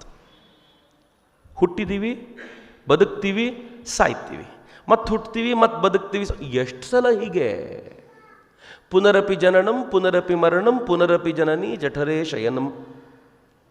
ಈ ಸಂಸಾರ ಬಹಳ ಕೆಟ್ಟದ್ದು, ಸಾಕಪ್ಪ ಎಷ್ಟು ಸಲ ಇದು ಅಂತ ಅನಿಸುತ್ತೆ. ಬಟ್ ಮುಕ್ತಿಗೊಳ್ಳೋದು ಹೇಗೆ? ಇರೋ ಮಾರ್ಗ ಯಾವುದು? ಅದಕ್ಕೆ ನಮಗೆ ಇರೋದೇ ಮಾರ್ಗಗಳು: ಕರ್ಮಯೋಗ, ಭಕ್ತಿಯೋಗ, ಜ್ಞಾನಯೋಗ, ಇನ್ನು ಧ್ಯಾನದ ಮಾರ್ಗ, ಕಠಿಣವಾದ ಮಾರ್ಗ ಎಲ್ಲ ಇರಲಿ. ಬಟ್ ನಮಗೆ ಅತ್ಯಂತ ಸುಲಭವಾದ ಮಾರ್ಗ ಯಾವುದು ಅಂದರೆ ಕರ್ಮ ಮಾರ್ಗ. ಸರಿಯಾಗಿ ದೇಹವನ್ನು ದಂಡಿಸಿ ದುಡಿಸಿ ಇನ್ನು ಕೊನೆಗೆ ಹೋಗಬೇಕಾದ್ರೆ ಸಾಕಪ್ಪ ಅಂತ ಅಂದ್ಕೊಂಡು ಹೋಗ್ತೀವಲ್ಲ, ಲವಲೇಶದಷ್ಟು ಆಸೆ ಉಳಿಯದಂತೆ, ಈ ಭೂಮಿಯ ಮೇಲೆ ಇದರ ವಿಷಯ ವಸ್ತುಗಳ ಮೇಲೆ ಆಸೆ ಇಳಿದಂತೆ ಕ್ಷಣ ಮಾತ್ರಕ್ಕೆ ಹೋಗುವಂಥ ವಾತಾವರಣ ರೂಪುಗೊಳ್ಳುತ್ತಲ್ಲ, ಅದು ಯಾವಾಗ ಆಗುತ್ತೆ ಅಂತಂದರೆ ಕರ್ಮದ ಮೂಲಕ ಎಲ್ಲವನ್ನು ಸವೆಸಿ ಹೋದಾಗಲೇ. ನಾವಾಗೆ ಸವಿಸ್ಬೇಕು ಅಂದರೆ ಕರ್ಮ ಅಂದರೆ ಎಲ್ಲಿ ಸವಿಸ್ತೀವಿ ಗೊತ್ತಾ? ನಮ್ಮ ಫ್ಯಾಕ್ಟ್ರಿಯಲ್ಲಿ, ನಾವು ನಮ್ಮ ಮನೆಯಲ್ಲಿ ಅತ್ತೆ ಸೊಸೆ ಜಗಳದಲ್ಲಿ, ಗಂಡ ಹೆಂಡತಿ ಜಗಳದಲ್ಲಿ, ಮಕ್ಕಳು ಮದುವೆ ಆಗೋದಿಲ್ಲ ಅಂತ ಗಲಾಟೆ ಮಾಡ್ತಿರ್ತಾರೆ, ಅವರೊಂದಿಗೆ ಜಗಳ, ಕೆಲಸ ಮಾಡೋ ಮಗನೊಂದಿಗೆ ಜಗಳ. ನಮ್ಮ ಕರ್ಮ ಅಲ್ಲಿ ಸವಿಯುತ್ತೆ ಅಂದ್ಕೊಳ್ತೀವಿ, ಇನ್ನೊಂದಷ್ಟು ಕರ್ಮ ಎಂಟ್ರಿ ಆಗುತ್ತೆ. ಗುರುಗಳು ಬಂದು ಕೂತ್ಕೊಂಡು ಹೇಳಿದರು ಮೋಕ್ಷದ ಉಪಾಯ ಅಂತವ್ರು ಹೇಳದೇ ಇರ್ಬೋದು, ಆದರೆ ಹೇಳದೇನೆ ಅವರು ಕೆಲಸ ಕೊಟ್ಟು ಹೇಳಿದರು, ಅವೆಲ್ಲ ನಿಮ್ಮನ್ನು ಹೆಚ್ಚು ಬಂಧಿಸುವಂಥವು. ಮುಕ್ತಿಯ ಕಡೆ ಕರ್ಕೊಂಡು ಹೋಗುವ ಮೆಥಡ್ ನಾನು ಹೇಳ್ತೀನಿ ಬಾ ಅಂತ ಕರ್ಕೊಂಡು ಬಂದರು. ನಮ್ಗೆ ಅರ್ಥ ಆಗೋದಿಲ್ಲ ಅಂತ ಗೊತ್ತು ಅವರಿಗೆ, ಅದಕ್ಕೆ ಕೆಲಸ ಕೊಟ್ಟು ಹೇಳಿದರು, ಸೈಲೆಂಟಾಗಿ ಮಾಡು, ಇನ್ನು ಮುಂದೆ ನೀನು ಬರದೇ ಇರೋ ಥರ ನಾನು ಮಾಡ್ತೀನಿ ಅಂತ. ಮುಗಿದೋಯ್ತಲ್ಲ.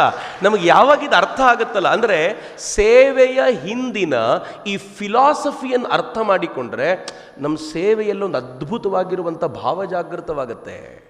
ಆ ಫಿಲಾಸಫಿ ಗೊತ್ತಾಗದೆ ಹೋದಾಗ ನಾನು ಯಾರಿಗೋಸ್ಕರವೋ ಕೆಲಸ ಮಾಡ್ತಿದ್ದೀನಿ ಅಂತ ಅಂದ್ಕೊಳ್ತಿರ್ತೀವಿ. ಯಾರಿಗೋಸ್ಕರವೋ ಅಲ್ಲ, ನನಗೋಸ್ಕರವೇ ನಾನು ಕೆಲಸ ಮಾಡ್ತಿದ್ದೀನಿ ಅಂತ ಅರಿವಾಗುವಂಥ ಒಂದು ಸಮರ್ಥವಾಗಿರುವಂಥ ಸಂದರ್ಭ ಇದು ಅಂತ ನನಗೆ ಯಾವಾಗಲೂ ಅನಿಸುತ್ತೆ. ಸೇವೆ ಆ ಕಾರಣಕ್ಕೆ ಮಹತ್ವದ್ದು. ನಾನು ನನ್ನ ಬದುಕಿನಲ್ಲಿ ಆ ಥರದ ಅನೇಕರನ್ನು ನೋಡಿದ್ದೀನಿ, ನೀವು ಕಂಡಿರ್ತೀರ. ಮೈಸೂರಿನಲ್ಲಿ ಒಂದು ಹೆಣ್ಮಗಳು, ಕೆಲವರಿಗೆ ಅದು ಯಾಕೆ ಆ ಥರದ ಬುದ್ಧಿ ಬಂದುಬಿಟ್ಟಿರುತ್ತೋ ದೇವರೇ ಬಲ್ಲ, ನಂದು ನಿಮ್ಮದು ಏನೂ ಅಲ್ಲ ಆ ಲೆಕ್ಕಕ್ಕೆ. ಆ ಹುಡುಗಿ ಯಾವ ಥರದಳು ಅಂದರೆ ಹಳ್ಳಿಲಿ ಇರ್ತಿದ್ದ ಹೆಣ್ಮಗಳು. ಅವಳು ಓದಲಿಕ್ಕೆ ಅಂತ ಸಿಟಿಗೆ ಬಂದಳು, ತನ್ನ ಚಿಕ್ಕಪ್ಪನ ಮನೆಯಲ್ಲೋ ಯಾರ ಮನೆಯಲ್ಲೋ ಇರ್ತಿದ್ಲು. ಅವಳಿಗೇನೆಂದರೆ ಈ ರಸ್ತೆಯಲ್ಲಿ ಭಿಕ್ಷುಕರು ಇರ್ತಾರಲ್ಲ, ಕೈಲಾಗದ ಭಿಕ್ಷುಕರು, ಅವ್ರಿಗೆ ಹೋಗೋದು, ಅವರಿಗೆ ಪ್ರತಿನಿತ್ಯ ಏನಾದರೂ ತಿಂಡಿ ತಿನ್ನಿಸೋದು, ತನ್ನ ಬಾಕ್ಸಿಂದ ತಿಂಡಿ ತಿನ್ನಿಸೋದು, ಅವ್ರಿಗೆ ಊಟ ಮಾಡಿಸೋದು, ಅವ್ರಿಗೆ ಬೇಕಾದರೆ ಏನಾದರೂ ತನ್ನ ಪಾಕೆಟ್ ಮೇಲೆ ₹1 2 ಈ ಥರ ಮಾಡ್ಕೊಂಡಿದ್ದು ಹುಡುಗಿ. ಒಂದು ಸಲ ತನ್ನ ಮನೆ ಎದುರುಗಡೆನೆ ಯಾವುದೋ ಒಂದು ಭಿಕ್ಷುಕಿಗೆ ಇನ್ನೊಂದು ಗಾಡಿ ಒಂದು ಡಿಕ್ಕಿ ಹೊಡಿತು. ಇವಳು ಭಾಳ ಬೇಜಾರಿನಿಂದ ಆ ಭಿಕ್ಷುಕಿನ ತೊಗೊಂಬಂದ್ಲು, ಅವಳನ್ನ ಟ್ರೀಟ್ ಮಾಡಿದ್ಲು. ಟ್ರೀಟ್ ಮಾಡಿ ಚಿಕ್ಕಪ್ಪನ ಮನೆ ಕರ್ಕೊಂಡು ಹೋಗ್ಬಿಟ್ಲು. ನಾನು ನಿಮ್ಮನ್ನು ನಮ್ಮ ಮನೆಯಲ್ಲಿ ಒಂದು 4 ದಿನ ಇಟ್ಕೋತೀನಿ. ಅಪ್ಪ ಅಮ್ಮನೇ ಸಹಿಸ್ಕೊಳ್ಳೋದ ಕಾಲಕ್ಕೆ ಯಾರೋ ಭಿಕ್ಷುಕಿನ ಕರ್ಕೊಂಡು ಬಂದು ತನ್ನ ಚಿಕ್ಕಪ್ಪನ ಮನೇಲಿ ಇಟ್ಕೊಳ್ತೀನಿ ಅಂದರೆ ಹೆಂಗೆ ಸಹಿಸ್ಕೊಳ್ತಾರೆ? ಕೊನೆಗೆ ಅವ್ರು ಚಿಕ್ಕಪ್ಪನವ್ರು ಆಗಲ್ಲ ಅಂತೆಲ್ಲ ಹೇಳಿದಾಗ ಒಂದು ಪುಟ್ಟ ಬಾಡಿಗೆ ಮನೆ ಮಾಡ್ಕೊಂಡು ಅವಳಿಗೋಸ್ಕರ ಬಾಡಿಗೆ ಮನೆ ಮಾಡ್ಕೊಂಡು ಇಟ್ಕೊಂಡ್ರು. ಬಾಡಿಗೆ ಮನೆ ಮಾಡ್ಕೊಂಡು ಇಟ್ಕೊಂಡ್ರೆ ಯಾವ ಹುಡುಗ ಪ್ರಾಬಬಲಿ ಡಿಕ್ಕಿ ಹೊಡೆದವನೋ ಅಥವಾ ಡಿಕ್ಕಿ ಹೊಡೆದಾಗ ನೋಡ್ತಾ ಇದ್ದವನೋ ಅವ್ನು ನೋಡ್ದ ಈ ಹುಡುಗಿ ಇಷ್ಟು ಕಷ್ಟಪಡ್ತಿದ್ದಲ್ಲ ಇವಳಿಗೆ ಅಂಥೇಳಿ ಅವನೇ ರೇಷನ್ ತಂದು ಕೊಡ್ತಿದ್ದ ಅವಳಿಗೆ. ಕೊನೆಗೆ ಅವನಿಗೆ ಎಷ್ಟು ಇದಾಯಿತು ಅಂತಂದರೆ ಎಂಥ ಒಳ್ಳೆ ಹುಡುಗಿಯಪ್ಪ ಇದು ಅಂಥೇಳಿ ಅವನೇ ಅವಳನ್ನು ಮದುವೆ ಆದ. ಮದುವೆ ಆದ ನಂತರ ನಾನು ಅವನನ್ನು ಭೇಟಿ ಮಾಡಲಿಕ್ಕೆ ಹೋಗಿದ್ದೆ. ಈಗ ಒಂದು ಜಾಗದಲ್ಲಿ ಅವರೊಂದು ಮೈಸೂರಿನಲ್ಲಿದ್ದಾರೆ, ಮೈಸೂರಿನಲ್ಲಿ ಒಂದು ಜಾಗ ಮಾಡ್ಕೊಂಡಿದ್ದಾರೆ. ಒಂದು 20-22 ಜನ ಈ ಥರದವರೇ ಇದ್ದಾರೆ. ಎಲ್ಲ ಭಿಕ್ಷುಕರನ್ನು ಸಾಕ್ತಾರೆ ಅವರು. ಅವ್ರಿಗೆಲ್ಲ ಯೂನಿಫಾರ್ಮ್ ಕೊಟ್ಟು ಭಾಳ ಚಂದ ನೋಡ್ಕೊಂಡಿದ್ದಾರೆ. ನಾನು ಕೇಳಿದೆ, ನೀನು ಮದುವೆ ಆದಿಯಲ್ಲಪ್ಪ, ಆಮೇಲೆ ಏನು ಮಾಡಿದೆ? ಆಮೇಲೆ ಏನು ಸರ್, 2 ಕಾರ್ ತೊಗೊಂಡೆ, 2 ಕಾರ್ ತೊಗೊಂಡು ಬಾಡಿಗೆಗೆ ಬಿಟ್ಟೆ. ಬಾಡಿಗೆಗೆ ಬಂದಿರೋಂಥ ನಂಗೆ ದುಡ್ಡು ಬಂದಿರೋಂಥ 80% ಈ 20 ಜನರನ್ನು ಸಾಕೋದಕ್ಕೆ ಖರ್ಚಾಗುತ್ತೆ. ಯಾರ ಹತ್ರ ನಾವೇನು ಕೇಳಲಿಕ್ಕೆ ಹೋಗೋದಿಲ್ಲ. ಅವಳು ಪ್ರೀತಿ ಅಷ್ಟು ಪ್ರೀತಿಯಿಂದ ಮಾಡ್ತಾಳೆ, ನನಗೂ ಏನು ಭಾಗ್ಯ ಲೈಫ್ನಲ್ಲಿ ಸಿಕ್ಬಿಡ್ತು, ನಾನು ಅವಳ ಜೊತೆಯಾಗಿ ನಿಂತ್ಕೊಂಡಿದ್ದೀನಿ ಅಂತ. ನಂಗೆ ಆಶ್ಚರ್ಯ ಅನ್ಸುತ್ತೆ, ಈಸ್ ಇಟ್ ಪಾಸಿಬಲ್? ಒಬ್ಬ ಮನುಷ್ಯನ ಹೃದಯದೊಳಗೆ ಇತರರಿಗೋಸ್ಕರ ಇಷ್ಟು ಪ್ರೇಮ ಉಕ್ಕೋದು ಹೇಗೆ ಸಾಧ್ಯ? ಅದು ಭಗವಂತನ ಕೃಪೆಯಿಂದ ಮಾತ್ರ ಸಾಧ್ಯ. ಅಕಸ್ಮಾತ್ ಯಾವುದೋ ಜನ್ಮದಲ್ಲಿ ನಾವೇನೋ ಒಳಿತು ಮಾಡದೆ ಭಗವಂತನ ಕೃಪೆ ಇಷ್ಟು ಪಡ್ಕೊಂಡು ಬಂದಿಲ್ಲ ಅಂತ ಇಟ್ಕೊಳ್ಳಿ, ಈ ಜನ್ಮದಲ್ಲಿ ಗುರುಗಳು ನಮ್ಮನ್ನು ಅನಿವಾರ್ಯವಾಗಿ ಈ ಕೆಲಸಕ್ಕೆ ಜೋಡಿಸುವ ಮೂಲಕ ಮೊದಲು ರಿಲಕ್ಟೆಂಟಾಗಿ ಶುರು ಮಾಡಿದ್ವಿ, ಇದು ಯಾಕೆ ಬೇಕಿತ್ತು ಮಾರೆ. ಆದರೆ ಕಾಲಕ್ರಮದಲ್ಲಿ ಹೆಂಗಾಯ್ತು ಗೊತ್ತಾ, ಅದ್ರ ಮೇಲೆ ಪ್ರೀತಿ ಬರ್ಲಿಕ್ಕೆ ಶುರುವಾಯ್ತಾ, ಈ ಕೆಲಸ ಚೆನ್ನಾಗಿದೆಯಲ್ಲ. ಗೋವಿನ ಕೆಲಸ ಶುರು ಮಾಡುವಾಗ ಎಷ್ಟು ಜನ ಏನೆಲ್ಲ ಮಾತಾಡ್ಕೊಂಡಿದ್ರು, ಇದು ಯಾಕೆ ಬೇಕಿತ್ತು ನಮಗೆ ಅಂತ. ಆದರೆ ಕಾಲಕ್ರಮದಲ್ಲಿ ಅನೇಕರು ತಮ್ಮ ಮನೆಗಳನ್ನೇ ಗೋಶಾಲೆಗಳನ್ನಾಗಿ ಮಾಡಿಕೊಂಡು ಅದನ್ನು ವಿಸ್ತರಿಸುವಾಗ ಇವತ್ತು ಗೋವಿನ ಬಗ್ಗೆ ಗಂಟೆಗಟ್ಟಲೆ ಮಾತಾಡುವಂಥ ಅನೇಕರು ರಾಮಚಂದ್ರಾಪುರ ಮಠದ ತರುಣರು ನಿರ್ಮಾಣ ಆಗಿದ್ದಾರೆ. ಹೆಂಗೆ ಸಾಧ್ಯ ಆಯಿತು ಇದು? Is it not a magic? ಇದೊಂದು ಮಿರಾಕಲ್ ಅನ್ಸೋದಿಲ್ವಾ? ನಾವು ಭಗವಂತನ ಕೃಪೆ ಏನು ಪಡ್ಕೊಂಡು ಬಂದಿರಲಿಲ್ಲ ಆ ಮೈಸೂರಿನ ಹೆಣ್ಣು ಮಗಳಷ್ಟು. ಆದರೆ ಗುರುಗಳನ್ನು ನಮ್ಮನ್ನು ಕೆಲಸಕ್ಕೆ ಜೋಡಿಸಿ ಜೋಡಿಸಿ ಜೋಡಿಸಿ ನಮ್ಮೊಳಗೆ ಅದು ಸ್ಫುರಣೆಯಾಗುವಂತೆ ಮಾಡಿದ್ರಲ್ಲ, ನಮ್ಮನ್ನು ಶ್ರೀಕೃಷ್ಣ ಹೇಳುವಂಥ ಕರ್ಮದಿಂದ ಕರ್ಮಯೋಗಕ್ಕೆ ಕರ್ಕೊಂಡು ಬಂದ್ರಲ್ಲ, ಅದು ಈ ಕಾರಣಕ್ಕೆ ಸಾಧ್ಯವಾಗಿದ್ದು ಅಂತ. ಕರ್ಮಯೋಗದ ಜೊತೆಗೆ ಭಕ್ತಿಯೋಗವೂ ಆಯಿತು. ನಾವು ಮೊದಲು ಮಠಕ್ಕೆ ಬರಬೇಕಾದ್ರೆ ಅದೊಂದು ಟೈಮ್, ಅದು ನಾನು ಅನೇಕ ಬಾರಿ ಮಠಗಳಿಗೆ ಹಾಗೆ ಹೋಗೋದು. ಹೆಂಗೆ ಹೋಗೋದು ಅಂತಂದರೆ, ಗುರುಗಳು ಪೂಜೆ ಮುಗಿಸಿ ಬಂದು ಪೀಠದ ಮೇಲೆ ಕೂತಿರಬೇಕು, ಅವರು ತೀರ್ಥ ಪ್ರಸಾದ ಕೊಡ್ತಿರಬೇಕು, ಲೈನಲ್ಲಿ ನಿಲ್ಲಬೇಕು, ತೀರ್ಥ ಪ್ರಸಾದ ತಗೋಬೇಕು. ಒಂದು ಸಲ ಗುರುಗಳಿಗೆ ನೋಡಿ ಅಟೆಂಡೆನ್ಸ್ ಬಂದಿದ್ದೀನಿ ಅಂತ ಭಾಳ ಜನ ಹಾಗೆ ಬರೋದು. ಆದರೆ ನಮ್ಮನ್ನು ಹೆಂಗೆ ಜೋಡಿಸಿದ್ರು ಅಂತಂದರೆ, ಈಗ ನಮಗೆ ತೀರ್ಥ ಪ್ರಸಾದ ತಗೊಳ್ಳಿಕ್ಕೆ ಲೈನಿಗೆ ನಿಲ್ಲಬೇಕು ಅಂತಲೇ ಅನಿಸೋದಿಲ್ಲ. ಯಾಕೆಂದರೆ ದಿನ ಬೆಳಗ್ಗೆ ಕೃಪಾವೃಷ್ಟಿ ನಡೀತಾನೇ ಇರುತ್ತೆ. ಇನ್ನು ತೀರ್ಥ ಪ್ರಸಾದಕ್ಕೆ ಪಾಪ ಒಂದ್ಸಲ ಬಂದಿರೋರೆಲ್ಲ ನಿಂತ್ಕೊಳ್ಳಿ, ನಂಗೆ ಬೇಕು ಅಂತಲೇ ಅನಿಸೋದಿಲ್ಲ. ಭಕ್ತಿ ಅನ್ನೋದು ತೀರ್ಥ ಪ್ರಸಾದ ಲೆವೆಲ್ನಿಂದ ಒಂದು ಹಂತ ಮೇಲಕ್ಕೆ ಇರ್ತಲ್ಲ. ಯಾವ ಕಾರಣಕ್ಕೆ? ಕರ್ಮಯೋಗದ ಕಾರಣಕ್ಕೋಸ್ಕರ. ಸಂಘಟನೆ ಸೇವೆಯಾಗಿ ಕನ್ವರ್ಟ್ ಆದಾಗ ಅಲ್ಲಿ ಸಹಜವಾದ ಭಕ್ತಿ ಮೂಡುತ್ತೆ, ಕೃತ್ರಿಮವಾದ ಭಕ್ತಿ ಇಲ್ಲ. ಯಾರ್ಯಾರು ಸಂಘಟನೆಯ ಕಾರ್ಯಕರ್ತರಿದ್ದೀರೋ ಬಹುತೇಕರು, ಅಕಸ್ಮಾತ್ ನಿಮ್ಮೊಳಗೆ ಇನ್ನೂ ಕೃತ್ರಿಮವಾದ ಭಕ್ತಿ ಉಳ್ಕೊಂಡಿದೆ ಅಂತಂದರೆ ಗುರುಗಳ ಮುಂದೆ ಶೋ ಆಫ್, ಕ್ಷಮಿಸಿ ಮತ್ತೆ ಕೇಳಬೇಕು, ನಾನು ಬಾಯಿಂದ ಏನಾದರೂ ಬಂದ್ಬಿಟ್ರೆ ದಯವಿಟ್ಟು ಕ್ಷಮಿಸಿ. ನಾನು ಇದಲ್ಲ, ಗುರುಗಳ ಮುಂದೆ ಶೋ ಆಫ್ ಮಾಡಬೇಕು ಅಂತ ಭಕ್ತಿ ತೋರಿಸ್ತಾ ಇದ್ದೀರಾ ಅಂತಂದರೆ ಇನ್ನೂ ಕರ್ಮಯೋಗ ಸರಿ ಆಗ್ತಾ ಇಲ್ಲ ಅಂತ ಅರ್ಥ. ನನಗೇನು ಶೋ ಆಫ್ ಮಾಡಬೇಕಾಗಿಲ್ಲಪ್ಪ, ಶ್ರದ್ಧೆಯಿಂದ ಅವ್ರು ಕೊಟ್ಟ ಕೆಲಸವನ್ನು ಮಾಡ್ತೀನಿ, ಇದಕ್ಕಿಂತ ಹೆಚ್ಚಿಂದ ಇನ್ನೇನು ಬೇಕು. ಅವರು ನನ್ನನ್ನು ಗುರುತಿಸಿ ಕರೆದು ಈ ಕೆಲಸ ನೀನು ಮಾಡೋ ಅಂತಂದರೆ ಅದಕ್ಕಿಂತ ದೊಡ್ಡ ಪ್ರಸಾದ ನನಗಿನ್ಯಾವುದೂ ಇಲ್ಲ. ಆ ಪ್ರಸಾದವನ್ನು ಸ್ವೀಕಾರ ಮಾಡ್ತೀನಿ ಅಂತ ಯಾರ್ಯಾರ ಮನಸ್ಸಿನಲ್ಲಿ ಬಂತಲ್ಲ, ನಾರದರು ಹೇಳುವ ಭಕ್ತಿ ಸೂತ್ರದ ಬಹುಪಾಲು ಕ್ಲಿಯರ್ ಆಗೋಯ್ತು ನಿಮ್ಮದು ಅಂತ. ಇನ್ನೇನು ಬಾಕಿ ಉಳಿತು? ಇನ್ನು ಜ್ಞಾನಯೋಗ ಹೇಗೆ ಚೆನ್ನಾಗಿದೆ ನೋಡಿ, ಎಷ್ಟು ಚೆನ್ನಾಗಾಗತ್ತೆ ಅಂತಂದರೆ, ಇವೆಲ್ಲವೂ ಕೂಡ ಅರಿವಿಲ್ಲದಂತೆ ನಮ್ಮನ್ನು ಜ್ಞಾನದ ಕಡೆ ಎಳ್ಕೊಂಡು ಹೋಗ್ತಾ ಇದೆಯಲ್ಲ. ಇದನ್ನು ಮಾಡ್ತಾ ಮಾಡ್ತಾ ಮಾಡ್ತಾ ನನಗೆ ಒಳಿತು ಕಾದಿದೆ ಅಂತ ನಾವು ಕಾಯ್ತಿರ್ತೀವಲ್ಲ. 2014 ಎಲೆಕ್ಷನ್ನಲ್ಲಿ ವೋಟ್ ಮಾಡಬೇಕಾದಾಗ ನಮಗೆಲ್ಲರಿಗೂ ಒಂದು ಕನಸು ಕಾಣಿಸಿದ್ರು, ಅಚ್ಛೇ ದಿನ್ ಆನೆ ವಾಲೆ ಹೇ ಅಂತ. ನಮಗಾಗ ಅಂದಾಜು ಆಗಿರಲಿಲ್ಲ. 2024 ಬರುವಾಗ ನಮ್ಗೆ ಗೊತ್ತಾಗ್ತಿದೆ, ಹಾಂ ಏ ಅಚ್ಛೇ ದಿನ್ ಹೇ, ರಾಮ ಮಂದಿರ ಆಯಿತು, ಮಥುರಾ ಮಂದಿರಕ್ಕೆ ತಯಾರಿ ನಡೆಯುತ್ತೆ, ಈಗ ಕಾಶಿ ವಿಶ್ವೇಶ್ವರನದ್ದಾಯಿತು, ಆರ್ಟಿಕಲ್ 370 ಹೋಯಿತು, ಈ ದೇಶ ಏನು ಚೆನ್ನಾಗಾಗ್ತಿದೆ ಅಂತಂದರೆ 2014 ಬರೀ ನಾವು ಅಂದ್ಕೊಂಡಿದ್ವಿ ಆಗ್ಬೋದೇನೋ. ಬಟ್ ಇವತ್ತು ನಮ್ಗೆ ಕಾನ್ಫಿಡೆನ್ಸ್ ಇದೆ, ಎಸ್ ಏ ಅಚ್ಛೇ ದಿನ ಹೇ ಆರ್ ಬಿ ಅಚ್ಛೇ ದಿನ ಆನೆ ವಾಲೆ ಹೇ ಅಂತ.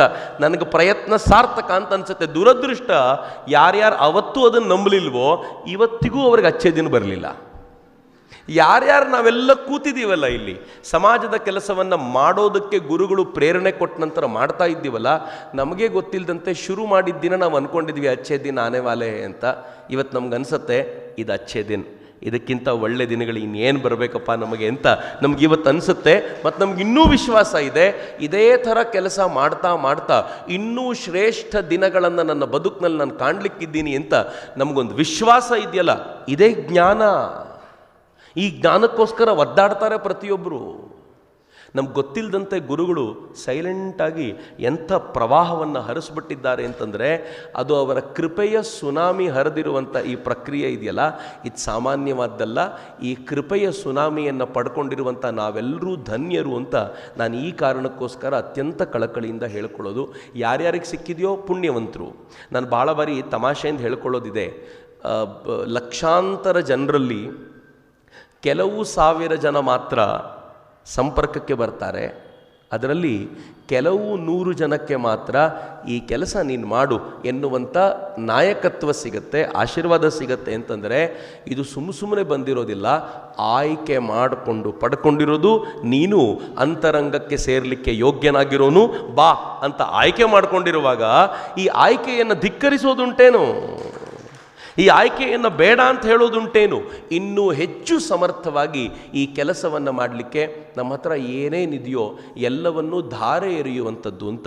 ಅನೇಕರು ನಿಮಗೂ ಗೊತ್ತಿರ್ಬೋದು, ತನು ಮನ ಧನ ಅಂತ ಹೇಳ್ತಾರೆ. ಧನಕ್ಕೆ ಕೊನೆಯ ಸ್ಥಾನ. ಅದನ್ನು ಒಪ್ಕೊಳ್ತೀನಿ. ಯಾರು ಧನ ಕೊಡ್ತಾರೋ ಸಾಧಾರಣವಾಗಿ ಸ್ಟೇಜ್ ಮೇಲೆ ತುಂಬ ಬಾರಿ ಕಾಣಿಸ್ಕೊಳ್ತಾರೆ. ಧನಕ್ಕೆ ಕೊನೆಯ ಸ್ಥಾನವಾದರೂ ಆ ಧನ ಕೆಲಸದಲ್ಲಿ ಅತ್ಯಂತ ಅಗತ್ಯವಾಗಿರೋದ್ರಿಂದ ಅವರು ಸ್ಟೇಜ್ ಮೇಲೆ ಕಂಡು ಕೆಳಗಿಳಿದು ಹೋಗ್ತಾರೆ. ಧನಕ್ಕಿಂತ ಮೇಲ್ನೇದು ಮನಸ್ಸುದು. ಮನಸ್ಸನ್ನು ಕೊಡಿ. ಕೆಲವರು ಮನೆಯಲ್ಲಿದ್ದೇ ಮನಸ್ಸನ್ನು ಕೊಡ್ತಾರೆ. ನಂಗೆ ಕೆಲವರು ಹೇಳ್ತಾರೆ, ಚಕ್ರವರ್ತಿಯವರೇ ತುಂಬ ಕೆಲಸ ಮಾಡ್ತಿದ್ದೀರಾ, ನನಗೇನೂ ಮಾಡಲಿಕ್ಕಾಗಲ್ಲ, ನಾನು ಪ್ರಾರ್ಥನೆ ಮಾಡ್ತೀನಿ ಅಂತ. ಗ್ರೇಟ್. ನೀವು ಪ್ರಾರ್ಥನೆ ಮಾಡಿದ್ದರಿಂದಲೇ ಅನೇಕ ಬಾರಿ ಅನೇಕ ಹೋರಾಟಗಳಲ್ಲಿ ಜಯ ಗಳಿಸ್ಬಿಡ್ತೀವಿ. ಗೊತ್ತಾಗಿರಲ್ಲ ಈ ಜಯ ಹೆಂಗೆ ಬಂತು ಅಂತ ಹುಡುಕಾಡ್ತಿರ್ತೀವಿ, ನಮಗೆ ಗೊತ್ತೇ ಇರಲ್ಲ. ಯಾರೋ ತಾಯಿ ಮನೆಯಲ್ಲೇ ಕೂತು ಪ್ರಾರ್ಥನೆ ಮಾಡಿ ಒಳ್ಳೇದಾಗಲಿ ಈ ಹುಡುಗರಿಗೆ ಅಂತ ಕೇಳ್ಬಿಟ್ಟಿರ್ತಾರೆ, ನಮ್ಗೆ ಒಳ್ಳೇದಾಗ್ಬಿಟ್ಟಿರತ್ತೆ. ಅದಕ್ಕೆ 2ನೇ ಸ್ಥಾನ, ಅವರಿಗೂ ಗೌರವ. ಆದರೆ ಯಾರು ಧನ ಮನ ಇದ್ರ ಜೊತೆಗೆ ತನುವನ್ನು ಕೊಟ್ಟು ತಮ್ಮ ದೇಹವನ್ನು ಸವಸ್ತಾ ಇರ್ತಾರಲ್ಲ, ಗುರು ಕಾರುಣ್ಯವನ್ನು ಪಡ್ಕೊಳ್ಳಿಕ್ಕೋಸ್ಕರ, ಅವರು ಮಾತ್ರ ಧನ್ಯರು ಅಂತ ಆ ಕಾರಣಕ್ಕೆ ಕೇಳೋದು. ನೀವೆಲ್ಲರೂ ಇಲ್ಲಿ ಬಂದಿದ್ದೀರಾ ಅಂತಂದರೆ ನಿಮ್ಮೆಲ್ಲರ ದೇಹವನ್ನು ಸಮರ್ಪಿಸಿ ಬಿಟ್ಟಿದ್ದೀರಾ ಈ ಈ ಈ ಕಾರ್ಯಕ್ಕೆ, ರಾಷ್ಟ್ರ ಕಾರ್ಯಕ್ಕೆ, ಧರ್ಮ ಕಾರ್ಯಕ್ಕೆ ನಮ್ಮನ್ನು ನಾವು ಪರಿಪೂರ್ಣವಾಗಿ ಅರ್ಪಿಸಿಕೊಂಡಿದ್ದೀವಿ ಎನ್ನುವವರಿಗೆ ಮಾತ್ರ ಪೂರ್ಣವಾಗಿರುವಂಥ ಲಾಭ ಸಿಗುವಂಥದ್ದು ಅಂತ. ಈ ಲಾಭ ಪಡ್ಕೊಂಡಿರುವಂಥ ನೀವೆಲ್ಲರೂ, ನಾವೆಲ್ಲರೂ, ನಾನು ಕೂಡ ಸೇರಿಕೊಂಡಿದ್ದೀನಿ. ನನಗೂ ಕೂಡ ಬಹಳ ಸಂತೋಷ ಇದೆ. ಯಾವುದಾದ್ರೂ ಸಂದರ್ಭಗಳಲ್ಲಿ ನಾನು ಕೂಡ ನಿಮ್ಮಗಳ ಜೊತೆ ಒಬ್ಬನಾಗಿ, ಕಾರ್ಯಕರ್ತನಾಗಿ ಮಠದ ಕೆಲಸದಲ್ಲಿ ಭಾಗಿಯಾಗಲಿಕ್ಕೆ ಅವಕಾಶ ಸಿಕ್ಕಿದೆ ಅನ್ನೋದು ನನಗೂ ಕೂಡ ಹೆಮ್ಮೆ ಇದೆ. ನಾನು ಕೂಡ ಭಿನ್ನ ಭಿನ್ನ ಚಟುವಟಿಕೆಗಳಲ್ಲಿ ಎಲ್ಲೆಲ್ಲಿ ಸಾಧ್ಯವೋ ಅಲ್ಲಿ ಯಾವಾಗಲೂ ಬಂದಿರಲಿಕ್ಕೆ ಪ್ರಯತ್ನ ಪಡ್ತೀನಿ. ಆದಾಗಲೆಲ್ಲ ಇದ್ದೀನಿ. ಯಾವಾಗಲಾದರೂ ನಾನು ಇಲ್ಲ ಅಂತ ನಿಮ್ಗೆ ಯಾರಿಗಾದರೂ ಅನಿಸಿದರೆ, ಚಕ್ರವರ್ತಿಯವರೇನೋ ದೂರ ಆಗಿಬಿಟ್ಟಿದ್ದಾರಲ್ಲ ಅಂತ ನಿಮ್ಗೆ ಅನಿಸಿದರೆ, ಅದು ನಿಮ್ಮ ಮನಸ್ಸಿನ ವಿಕಾರ ಮಾತ್ರ, ನನ್ನ ಕಡೆಯ ದೋಷ ಅಲ್ಲ ಅಂತ ನಾನು ಧೈರ್ಯವಾಗಿ ಹೇಳಬಲ್ಲೆ. ಯಾವ ಕಾಲಘಟ್ಟದಲ್ಲೂ ಹೀಗಿರಲಿಲ್ಲ ಅಂತ ನಾನು ತುಂಬ ಧೈರ್ಯವಾಗಿ ಹೇಳಬಲ್ಲೆ. ನಾನು ಸದಾಕಾಲ ಈ ಗುರುವಿನ ಕರುಣೆಗೆ ಪಾತ್ರವಾಗಲಿಕ್ಕೆ ಹಾತೊರಿತಾ ಇರುವಂಥವನು, ಗುರುವಿನ ಕರುಣೆಯ ಸುನಾಮಿಯಲ್ಲಿ ಮುಳುಗೇಳಬೇಕು ಅಂತ ಯಾವಾಗಲೂ ಭಾವಿಸುವಂಥವನು. ಅಂಥ ಕೃಪೆ ನಿಮ್ಮೆಲ್ಲರೊಂದಿಗೆ ನನಗೂ ಆಗಿದೆ ಎನ್ನುವಂಥ ಆ ಧನ್ಯತಾ ಭಾವದೊಂದಿಗೆ ನನ್ನ ಮಾತುಗಳನ್ನು ಗುರು ಚರಣಕ್ಕೆ ಸಮರ್ಪಿಸ್ತೇನೆ. ಎಲ್ರಿಗೂ ನಮಸ್ಕಾರ. ವಂದೇ ಮಾತರಂ. ಜೈ ಹಿಂದ್. ನಿಖರ ಸುದ್ದಿ, ಸದಭಿರುಚಿಯ ಕಾರ್ಯಕ್ರಮ. ನೀವು ನೋಡ್ತಾ ಇದ್ದೀರಾ ಕಹಳೆ ನ್ಯೂಸ್, ಸಮಾಜದ ಜಾಗೃತಿಗಾಗಿ ವಸ್ತುನಿಷ್ಠ ವರದಿ.